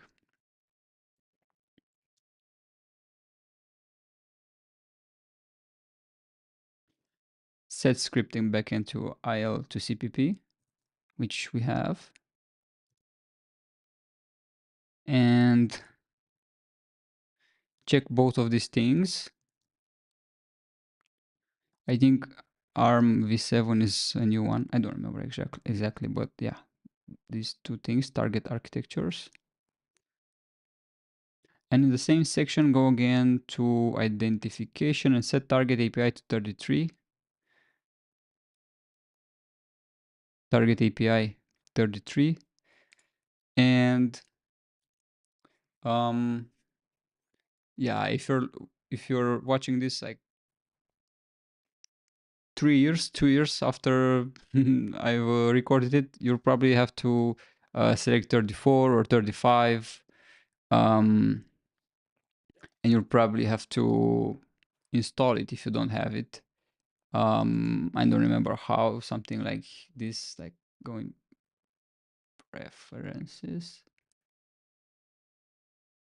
Unity or file. Where's preferences? File. Oh, Unity settings. And you'd have to go something like external tools. And you have these things here. Oh yeah, you don't do it like this. You'd basically need to use like a new Unity version, like 2020, 2023 dot whatever, probably. And you'll have access to newer APIs here, right? And that's why I was saying, okay, for this tutorial, use 2022, but like probably at least 5 more years, this tutorial will work, right? Because Unity doesn't deprecate versions that early. Good. Okay, Firebase wants this because if we put an earlier API level, Firebase doesn't work. Now, also in player settings, expand the publishing section and go to build, which is this thing. Android, publishing settings, build. We have to expand the custom main Gradle template, which is this, and I already did this. This was not by default. What this does is it allows you to customize some parts of the native Android compilation pipeline. And if you're an Android developer, you know what I'm talking about. And basically creates this file for you in plugins, Android, and it creates this file which has some contents here. You cannot see it exactly here, but you can open with the text edits.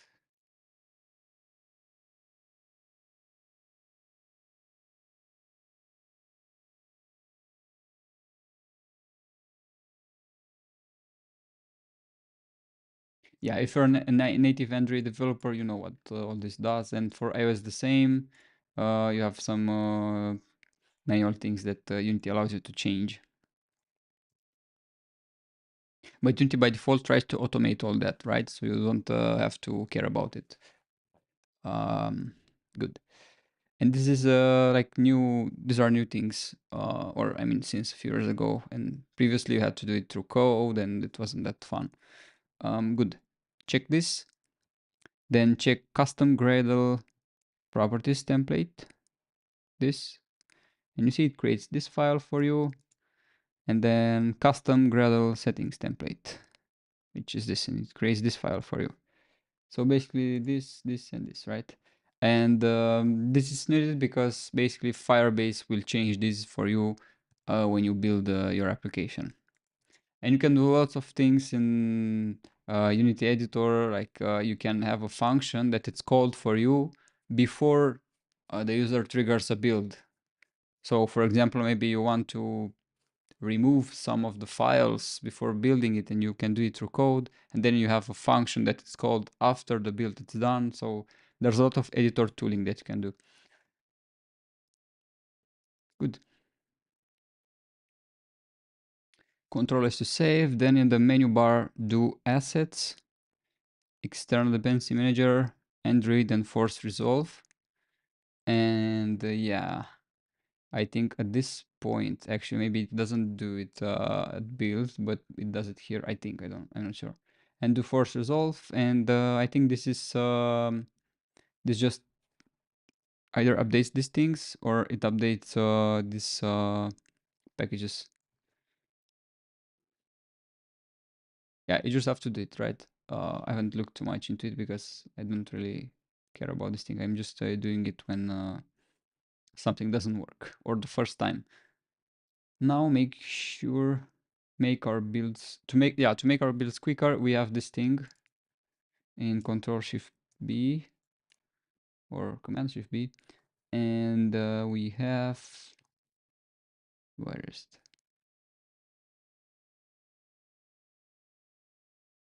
I think here in other settings,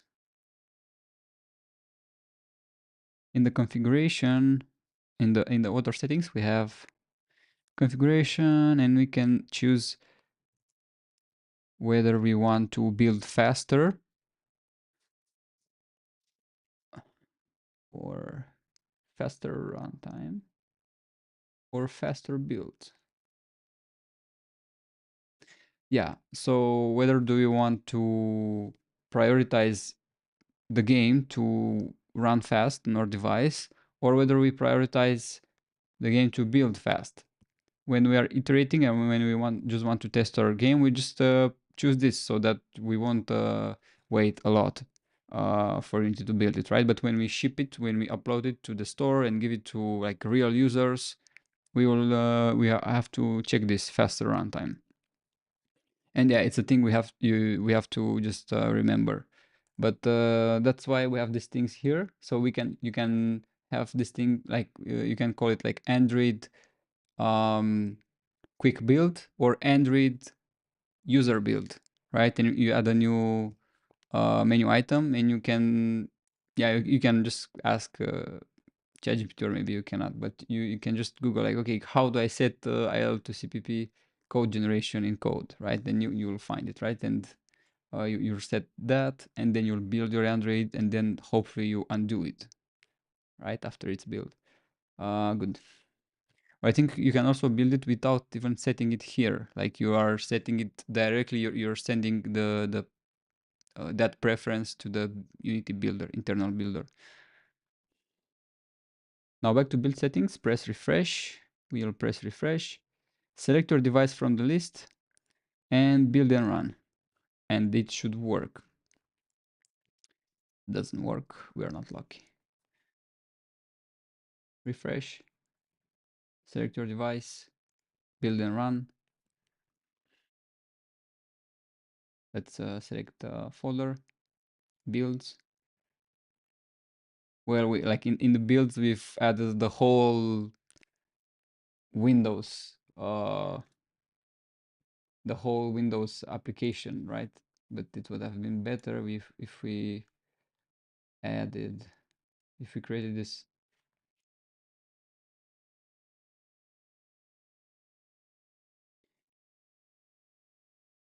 Win64.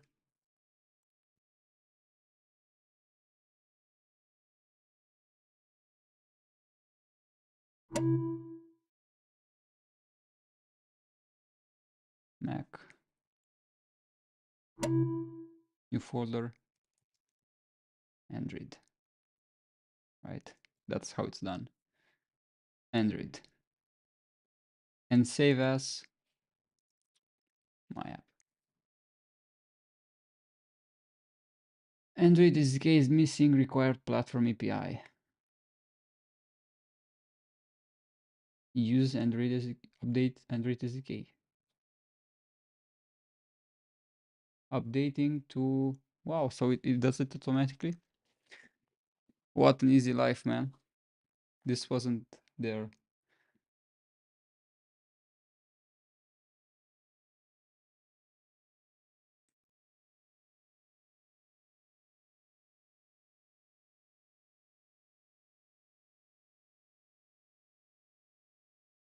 Hydration is good for you.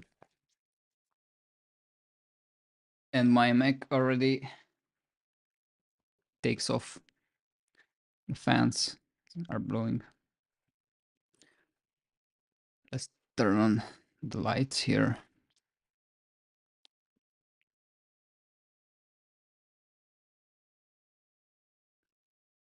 Here we are.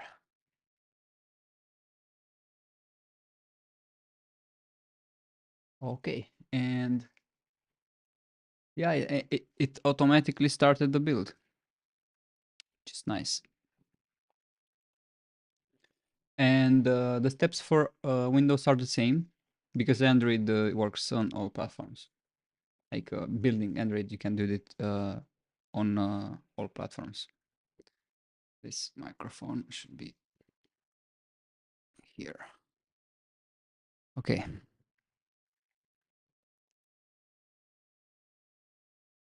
Good. So we are waiting.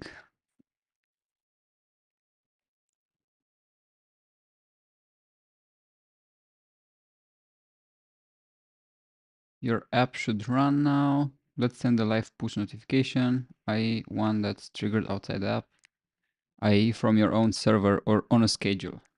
Right? Yeah, you can at a specific time. You can send a push notification. You can like do it on a specific time based on user's own locale, like user's own uh, country time zone, right? For this to work, go to app settings on the phone and enable allow all notifications. With this, our app can show notification even if it's closed. Yeah, you have to do that. I'm sure you can basically when you see that pop up in for an application that asks you, okay, do you allow this app to show notifications? That's a thing that we as a developer have to do it. So somewhere in our code, we do like Firebase, whatever notification, right?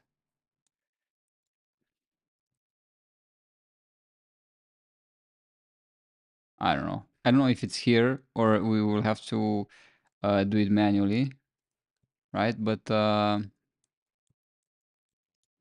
we won't do it now, but just what that does, it shows a native pop-up on Android or on iOS, and when you press like allow, it goes to the app's settings, right? And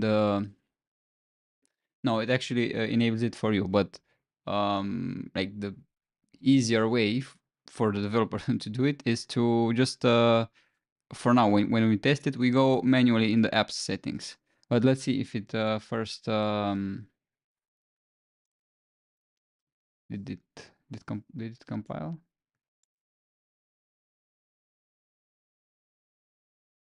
Okay, it takes more steps because this IL to CPP takes a lot more time than mono, so you just have to wait for it. Yeah, so basically we cannot advance until okay, copying APK package to whatever, and it should start now. If nothing goes wrong. Okay, so it started. So you can see it here, right? Oh, but you know what we did wrong? We built the wrong scene. Okay, man. But the second time will work much faster. So let's build, let's see what scene, this scene. We put it here. And let's remove these scenes, or you can even do it like this. Oh, yeah, okay. So microservices, notifications, build and run again. Yeah, we can replace it. The second time, because we haven't changed our scripts, that this IL to CPP doesn't even run, I think, like it doesn't run in the same way, because there's nothing to change. You see how fast it created. Wow, this is amazing. How fast it created it. And now it started our scene here, right? Yeah, so if there's no code change, it builds it very fast.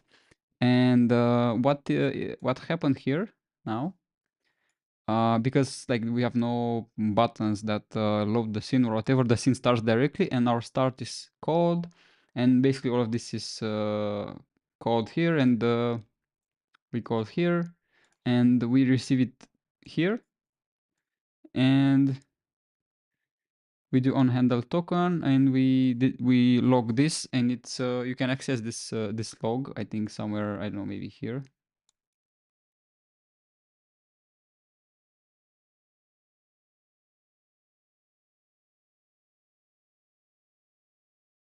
I think you can full log developer mode only. attempting to connect.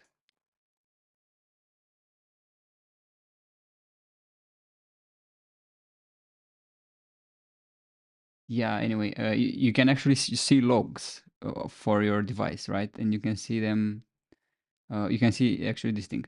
But what we've set the token to this text, right? And you see there's a token in the text field.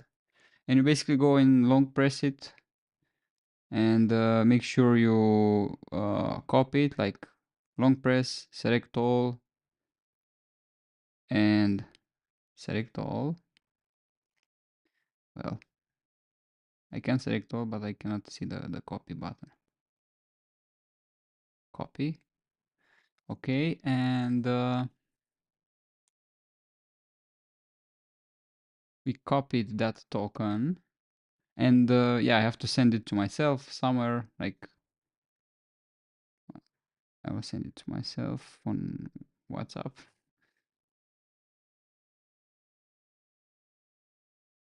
Okay. And let me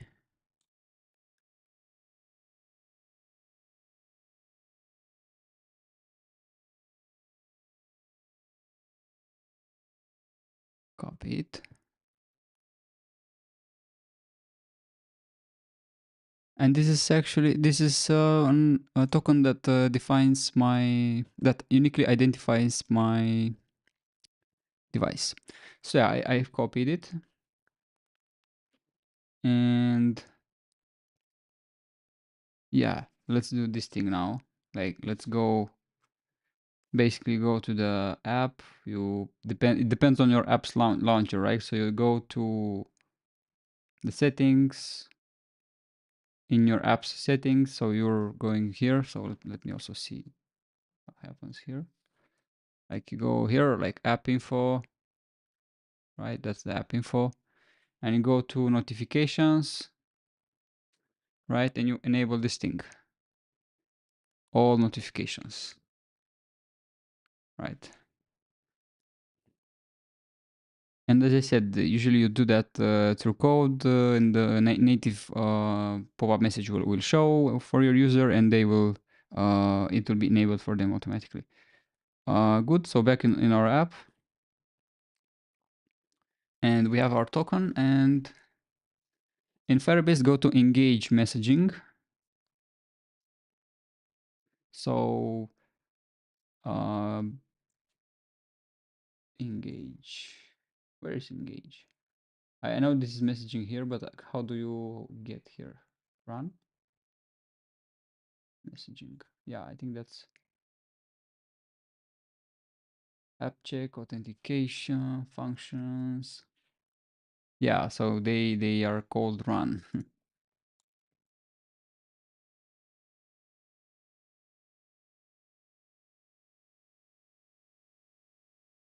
Run messaging. Select create campaign, new campaign.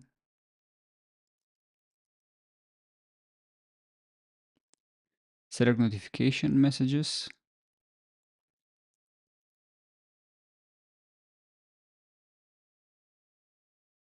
Notifications. Fill the fields with some sample text. So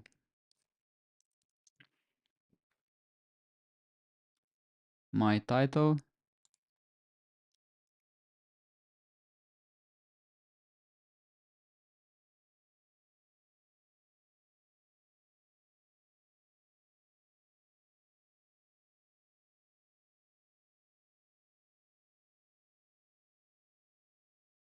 So you're playing a turn-based game, and this is the notification title and text. Next steps, select the app as the condition. So target user, if app is like in the target. Okay. Next, target. Target user if app is our app. And yeah, you can explore this, right? You can have like a topic, like you have, for example, subreddits on Reddit or groups or whatever. You can have like topics, and your app can subscribe to topics, and you can show a list of topics to a user, and they can just check and uncheck which topics they are interested in, and so on, right? Like for example, a news app or a game that has some news section would work perfectly with this thing, like because you have like topics like technology, weather, sports, and so on, right? But we'll do like a user segment. So if the app is this app, you can set a custom schedule or set now to test it right away. Scheduling, like scheduled at a certain time and recurring, like it can recur once per hour or whatever, and we just say now. Okay. With all this, all devices that installed our app will get a notification if the app is closed. If the app is open, you will receive the notification in code and need to handle it. Optional homework, but we are already doing it here, right? So here on message received, and we set the message text field to it. Good. Yeah, let's do it that way. So, I mean, for this thing to work, we didn't even need the token, but I copied it, so I have it copied. Good. And let's do that now. Let's try. So, channel, I don't know what this is. Custom data. Yeah, you can basically just send some custom data, and you can access it here. Data, right? And you have a dictionary, a key and a value for each, and all of that, right? So you can access that here. Sound, you can enable sound, I think. Oh, you can enable sound. Let's see, sound, yeah. Expires in 4 weeks. How long the message should be kept for redelivery? The maximum expiration period is 4 weeks after the first delivery attempt. Okay, so if like your users don't have internet, right? They won't see this thing, and like after 3 weeks, if they suddenly have internet, um, they will see the message. But if like 4 or 5 weeks pass, they won't see the message anymore. Okay, review.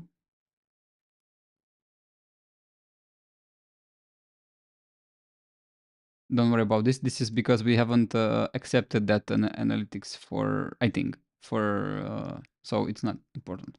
Notification content. Jack is waiting for your turn. Target user segment matching one targeting criterion. And scheduling now. And let's do it. Let's see if we see it here in app. Okay, and we have our app open. We have our app open here. And in theory, we should, we see this thing like when the app is open, that thing should, so yeah, we should see there a thing, the text, but let's see. Status active.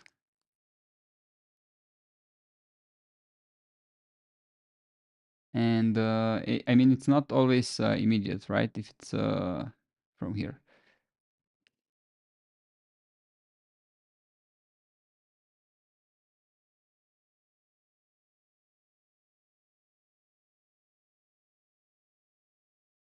You see it? Notification, it's your turn. Jack is waiting for your turn. Perfect, man. I really like this. It worked. And I didn't even try it. I mean, last time I tried it was a few months ago. Yeah, so we've received this thing, right? Let's do this now when the app is closed, and also targeting our device only. So if you had like 10 devices, all of them would have received this message. Let's now do it for our own device, and to send a notification to a specific user, check this thing, optional homework. Basically, you receive a, Firebase Cloud messaging token at app init, which uniquely, okay, you already know this. Then send it to your server. In our case, we'll just copy it manually from the device, send it via email or whatever, WhatsApp. then the server asks Firebase to trigger a notification for this token's user device. In our case, we're only doing it, we're doing it manually. Yeah, in our case, sending the individual notification will just mean we'll do a test send from Firebase. No, okay, this is like a duplicate. Okay, we can delete this thing. Let's do it. So we'll do new campaign, notification.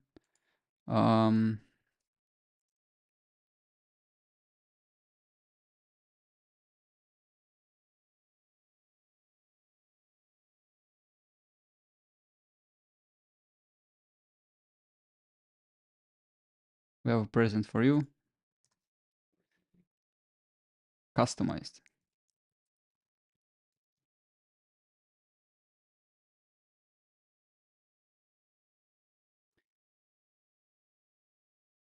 Okay, app is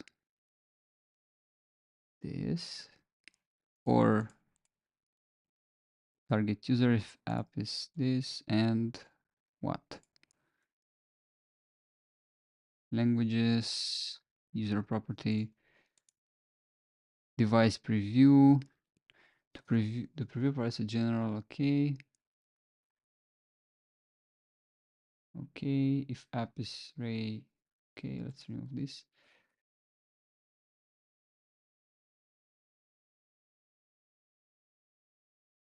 Okay, so I have to remember how does this work with sending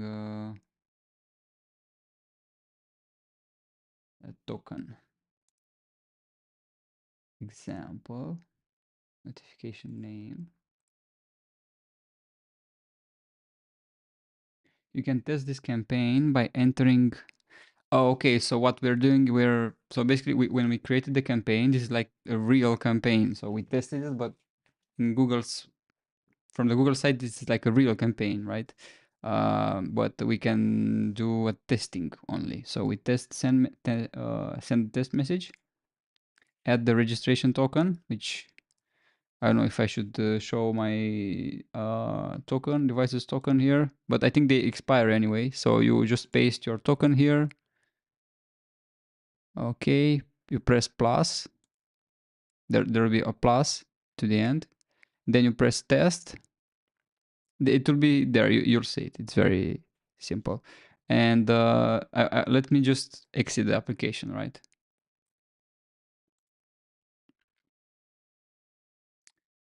Okay, I've sent the test notification.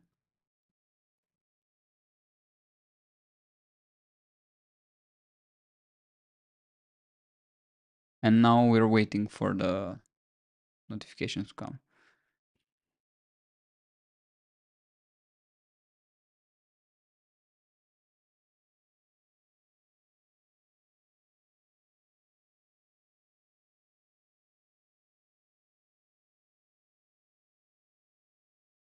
And because it's a test notification, it doesn't show here.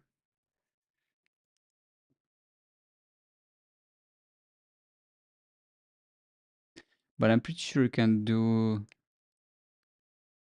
I mean, new campaign, but yeah, interesting. Yeah, basically you cannot do a new campaign for a single device. Like you'd automate these things. Like you have like 50 users in your database, and you know their tokens, and they are like I don't know, users from America, and you send them a notification for an offer for July 4th, right? So, or is it July 4th?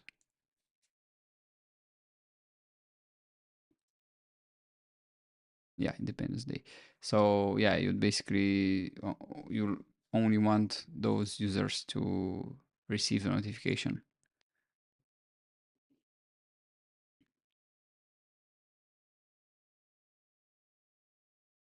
Well, maybe because I had to actually close the application, I think, because I just put it like in the background, and maybe I have this thing enabled here. Android presentation running background. Where is background?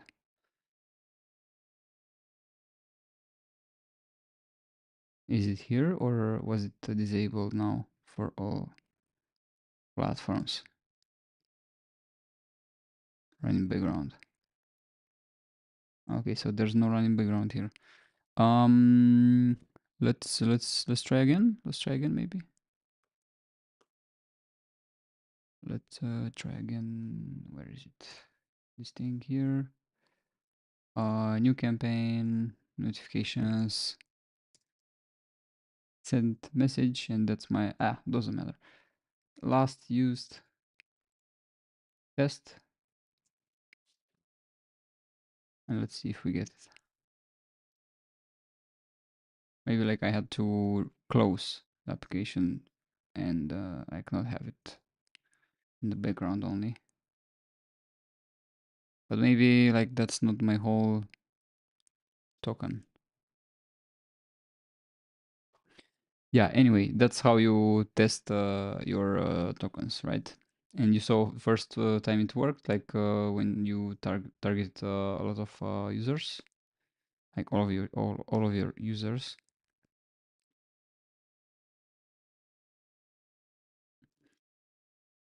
Yeah, just for my, I'm just curious if I go in the application, let's see, is this the correct token? Starts with, oh no, I just copied the wrong one, that's why. Okay, now it will be the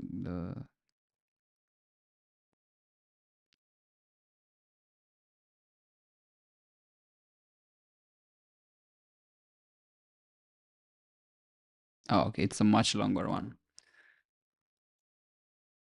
It's like almost 3 times longer. So yeah, send test message. This is not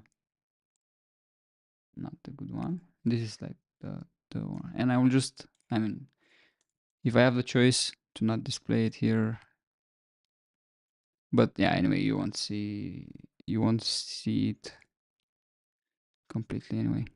I've sent down the test notification and I'm already seeing it here.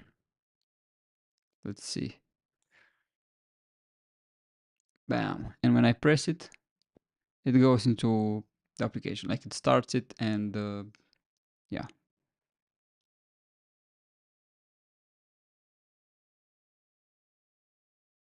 Non-notification. Yeah, and we also received a message which is a non-notification. And I don't know what it's for.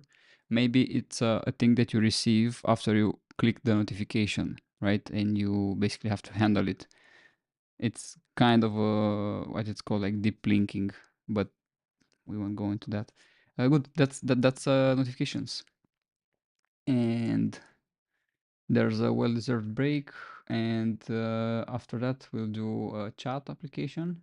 A chat, a simple chat here, which I'll go a bit faster through. Yeah, so yeah, looks like you missed your Korean lesson. You know what happens now. Emergency alert, ballistic missile, threat inbound. Seek immediate shelter. Yeah, an attempt to a joke.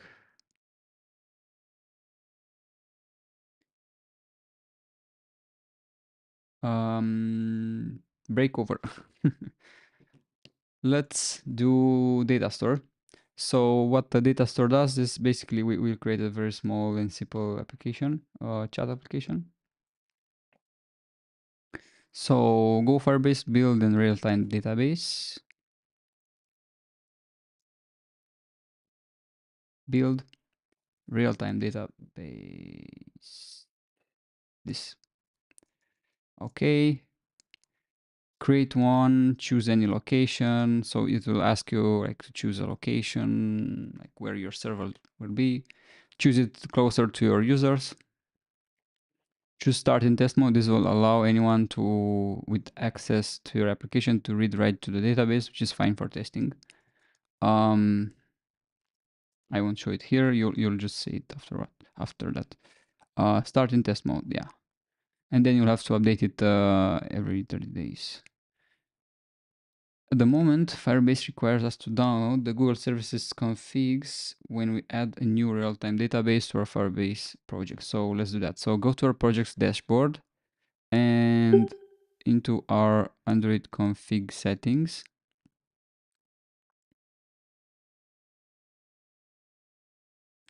Dashboard. This project. And then this. Okay, yeah, because it has that thing. We press the gear. Okay.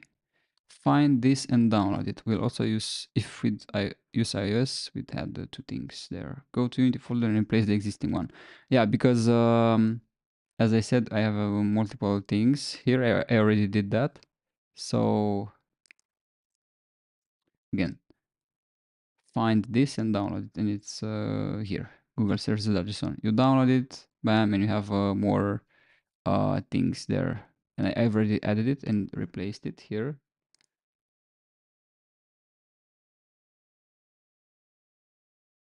And its content are, doesn't matter, this what's nice about Firebase, you have the Spark plan, and you cannot pay like I mean, unlike on AWS or Google Cloud Services, where I don't think you can really stop like hackers or whatever to use your credentials, and you will pay a lot of money. On Firebase, I think you select the Spark plan, and when you reach your capacity, like the free limits, then it stops. So it's fine. It doesn't matter. Yeah. So you have services, app invite service. Where is it? Firebase URL, project ID. Oh, okay. I think it doesn't really show any specific, like what services are using, but I think it regenerates some of those things here, right? Maybe mobile app, maybe it regenerates these things when you add new services. Yeah, so you do that. Let's download the real-time DB SDK. So from here, let's post this thing here as well.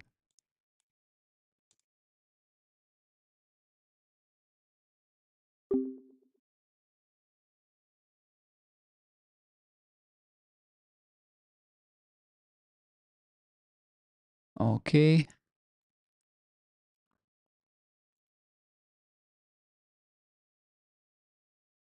Imported as you did it with the others. Move it to Google Packages, and it will be this thing. 11.9.0 targz, so TGS. You press it, you download it, you put it here.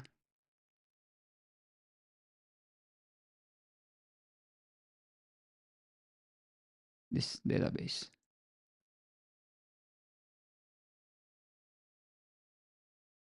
And of course,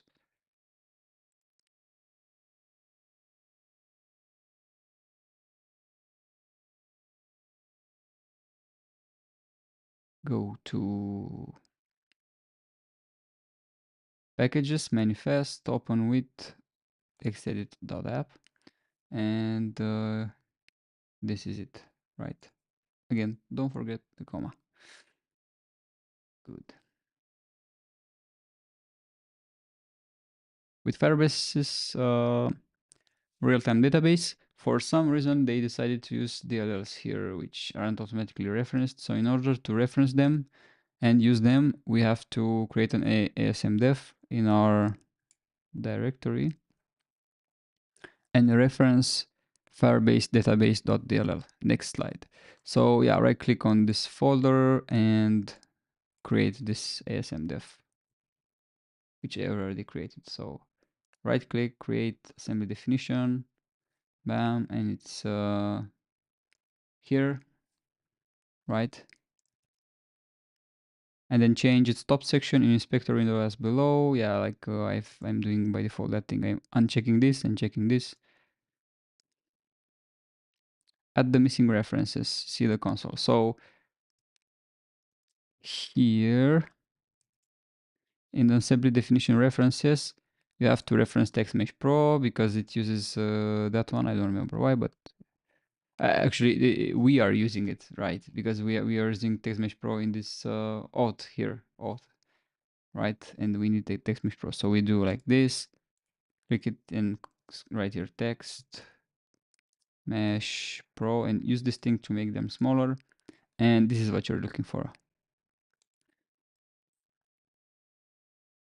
And here you just press this and just find all of this, like firebase.platform, firebase.app, auth, messaging, database, and the task extension, right? And you'll see all of these things here.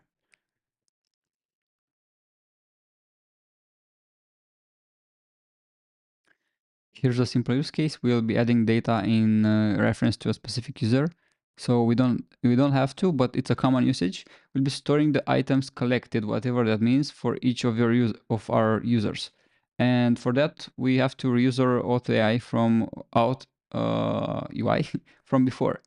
So yeah, like you have a game, your users can collect items, right? Which makes sense. Makes sense. Yeah, and we could duplicate the whole scene, but using prefabs is much better. So simply open that scene and drag the whole auth.ui into this folder. So like if you have been following along and you have been creating these things manually, you'd go here and you drag this, which I already did here, and I've created the prefab. See here, you can double click it and it's this thing here, right? It's separate, and now you can use it in another scene. And that's what we are doing. Yeah, we duplicate the auth scene, or I mean, just create a new scene, which is this thing, db, and drag this thing here, which I already did, right? Authentication UI, which is here.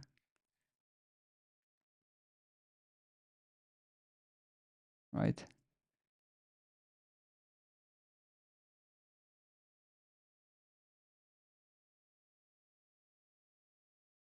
Yeah, we create the scene, we drag that. Notice there's no event system object in the scene. Let's create another canvas to get it by default. So yeah, you won't have a canvas there, but when you create it, it will automatically add this event system, which I've already done. Let's set up the canvas scalar component from our newly created canvas as we usually do. And yeah, you put it like either in the middle or to the right. I usually do it to the right. I already did that, and it's like here. Let's create a simple UI. Yeah, and basically we'll be creating this UI and UI panel. So you can create a panel, and a panel is very just a shortcut for an image that uses a certain image here, a certain texture. And this is your panel, right? It's just like just an image, right? And I've did that, and then I've created these UI elements. So a button and a toggle, right? And a toggle is you create it like this. Toggle, right? Bam, this is your toggle. And it can be on or off, this thing here. And you can do it through code, you can subscribe to changes. You see you have this on value changed, you can do something with it, so on.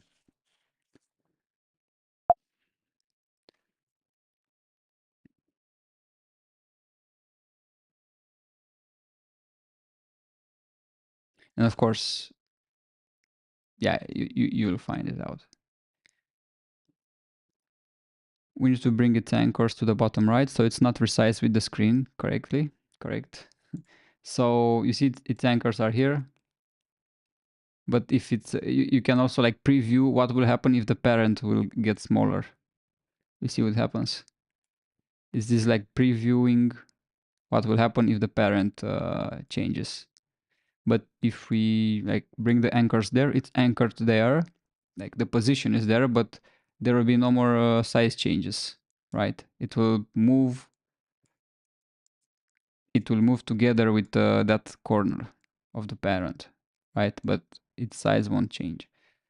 It's not perfect, but it's a step closer to perfection.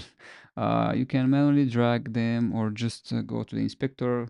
Yeah, right click to the top left box and drag transform and choose the proper position. This here and here, or you can place it here, you see, or here, or in the middle, and what, or this is like stretching it or whatever, right? Good. Now let's add 3 toggles. We already done that. Edit the text of, yeah, you can edit this thing, which I've already done. Label, right? And you have like baseball bat, soda, and canned beans. Those are your items. And let's finally add a button to submit the collected items. Submit. Now we are done with the UI. Let's create, open the script, or open like it's already created and we're just exploring it. That will send all of those to the Firebase database.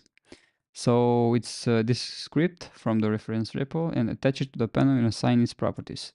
So it's this script which we've created, right? And it exposes a list of toggles and the submit button, you see? So yeah, of course you can expose the lists as well. And you just drag it on your panel, and which I've already done. And it's here. And you see we have the list of toggles, right? And you can set here like 4 or whatever you want, and drag them one by one, and just make sure you drag them in order. This, and then the submit button, you drag it here, right, as well.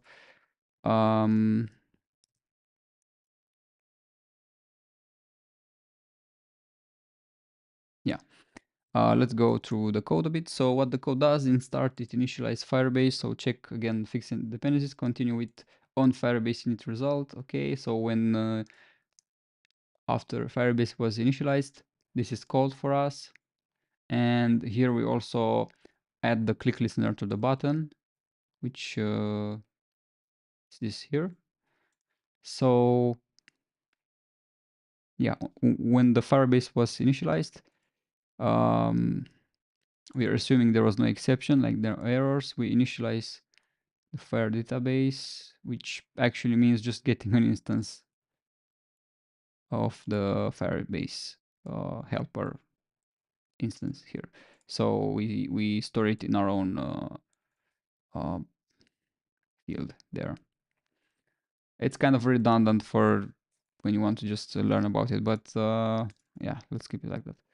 And when the submit button is clicked, what we're doing, we are getting the auth Firebase auth. If the auth current user is null, so you have this Firebase auth instance has this property current user, and yeah, if the current user is null, you we shown this error like login first. If it's not null, we call this submit items, right? And basically when we in this UI here, when we sign in whatever, Firebase, this Firebase auth automatically assigns this property for us, which is cool, right? We don't have to store it ourselves. Okay, so when submit is clicked, this, we submit items and we give it the user ID. So current user.user ID, which is a string. And what we're doing, we're preventing like double clicking. So when you first click it, we disable the button. So it has two purposes, and it is a good practice. So first, you prevent clicking it multiple times, like user clicks it and it doesn't know if it worked or not, and it just clicks, and it sends it a lot of times. And this happens like in 90% of applications and websites on the internet because people are not doing this basic thing. So just please do this. But it also gives you an immediate feedback that you've submitted the thing, right? So it basically turns into this, right? When you submit it, and you have a feedback like, okay, something happens and I'm just waiting about it. And we get the enable toggles. So this is a very easy thing to do. So you can do this. You have a list and you have the function find all. And this actually means find all which satisfy this condition. And this is again a lambda function. So basically this is a thing that tells the list, okay, return me all of the toggles that are on, right? And you have all the toggles, and then from all the toggles we do convert all, and for each toggle we get the component in children, the text component in children, and we get the text of that component. So basically what we're doing, we're converting the list, this like new temporary list of toggles which we know were enabled, to the text on their text component, child text component, right? This thing. Because the background is the background, and this is an image, the check mark, and this is the only text in the whole component, right? And this is what get component in children does. Okay. And use a dictionary to accumulate all user data. Yeah, so we have user data is new dictionary, and basically here we create our user data structure. So each user has a name, just a name. So you of course you'll set this to a proper name. Last date. So we are this is how you basically, let's see, can we, do we have this thing where we can window or tools, or I don't think we can, right? View other windows, F# interactive. I don't know, F# interactive. Debug. Anyway, what this thing does, it gives you a formatted, I think it's called, it's a standardized date time. So the year, the month, the day, the hour, the minutes, the second, and so on. And you basically store it here in the last update, and then the items. And what this does, this is actually a list of strings, right? Because we convert all of the toggles to the text in their child text component, right? And we get the names of the collected items. And this is a list here. So yeah, this is the key. So the name of the property, and this is the value of the property. And we create a node in our database graph with the ID, user ID, if it doesn't already exist. So db.getReference users.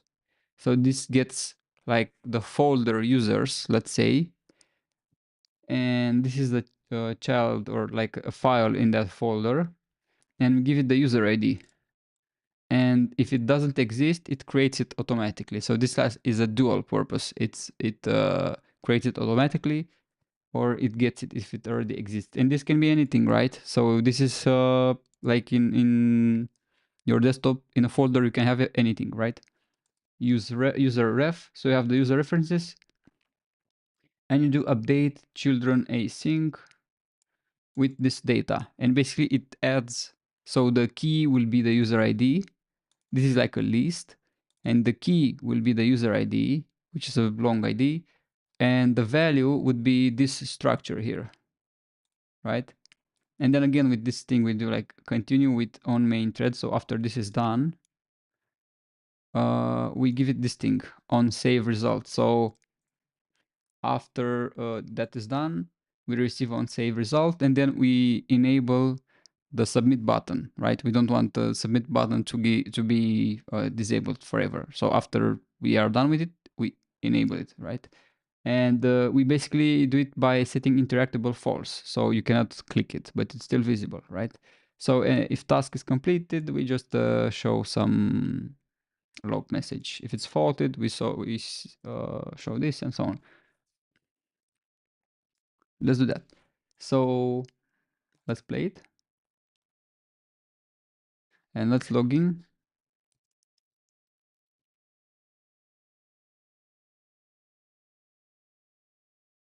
And of course, when you log in, okay, it would have been better if we just have retrieved what are the current items from the user, right? The user's current items, and just have these like this or whatever, right?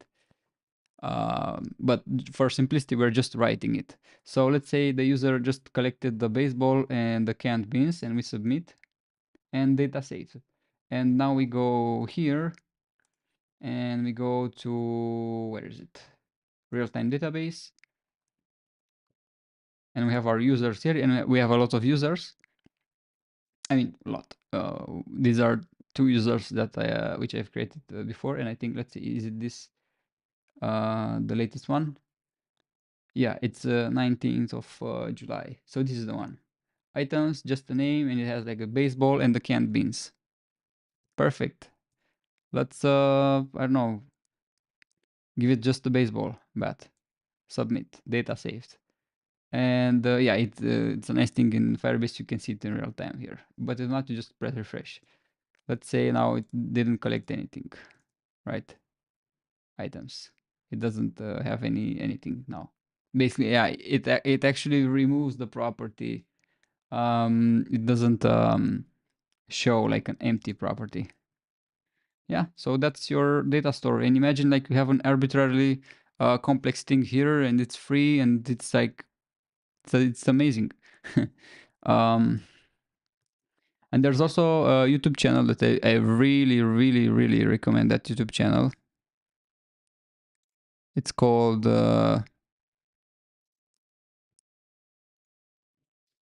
Fireship. Fireship YouTube. C. A statically typed procedural program. This guy, from what I remember, he liked Firebase so much that he started a channel. And he does these things like, I don't know, Ruby on Rails in 100 seconds. And he's really funny and witty. Yeah, Fireship guy. So basically, he created his channel based on, or just inspired by Firebase. Good. And he's talking about everything, not only that. Yeah, we saw this. And of course, you can log in with another user and it will show there and so on. And if you want to create a more advanced thing, here's the chat. So you have like a chat, and this is like a tutorial that I've made on another channel. I'll put it here.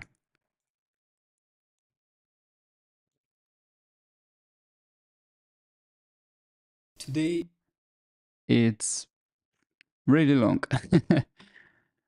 Yeah, a well-deserved break. And what else? Do we have something else? No, we don't have anything else.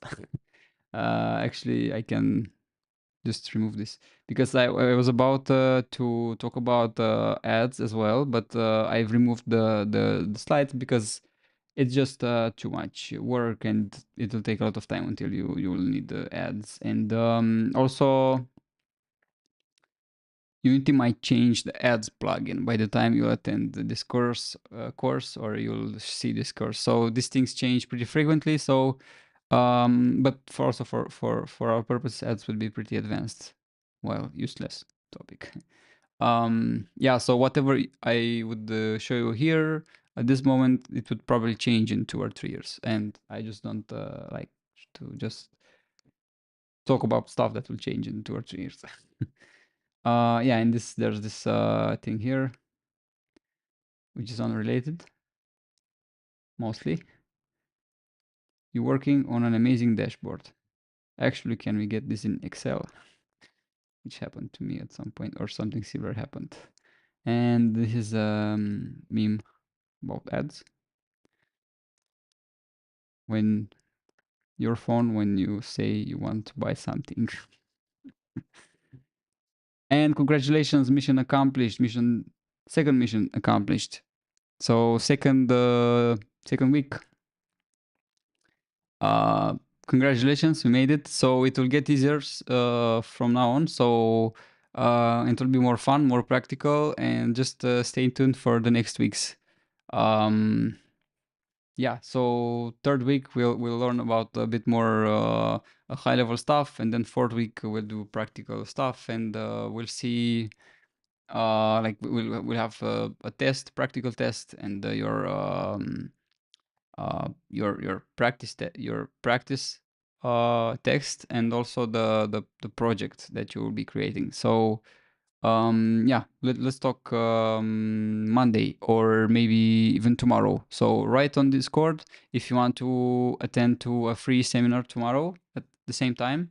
So these things will not have like an agenda, so just feel free to talk about anything there and ask me stuff. And you can also do it asynchronously, so just go in Discord and ask me whatever. um, yeah, just do it while it's free. So yeah, see you there, and see you tomorrow or Monday. Thanks. See you. Bye.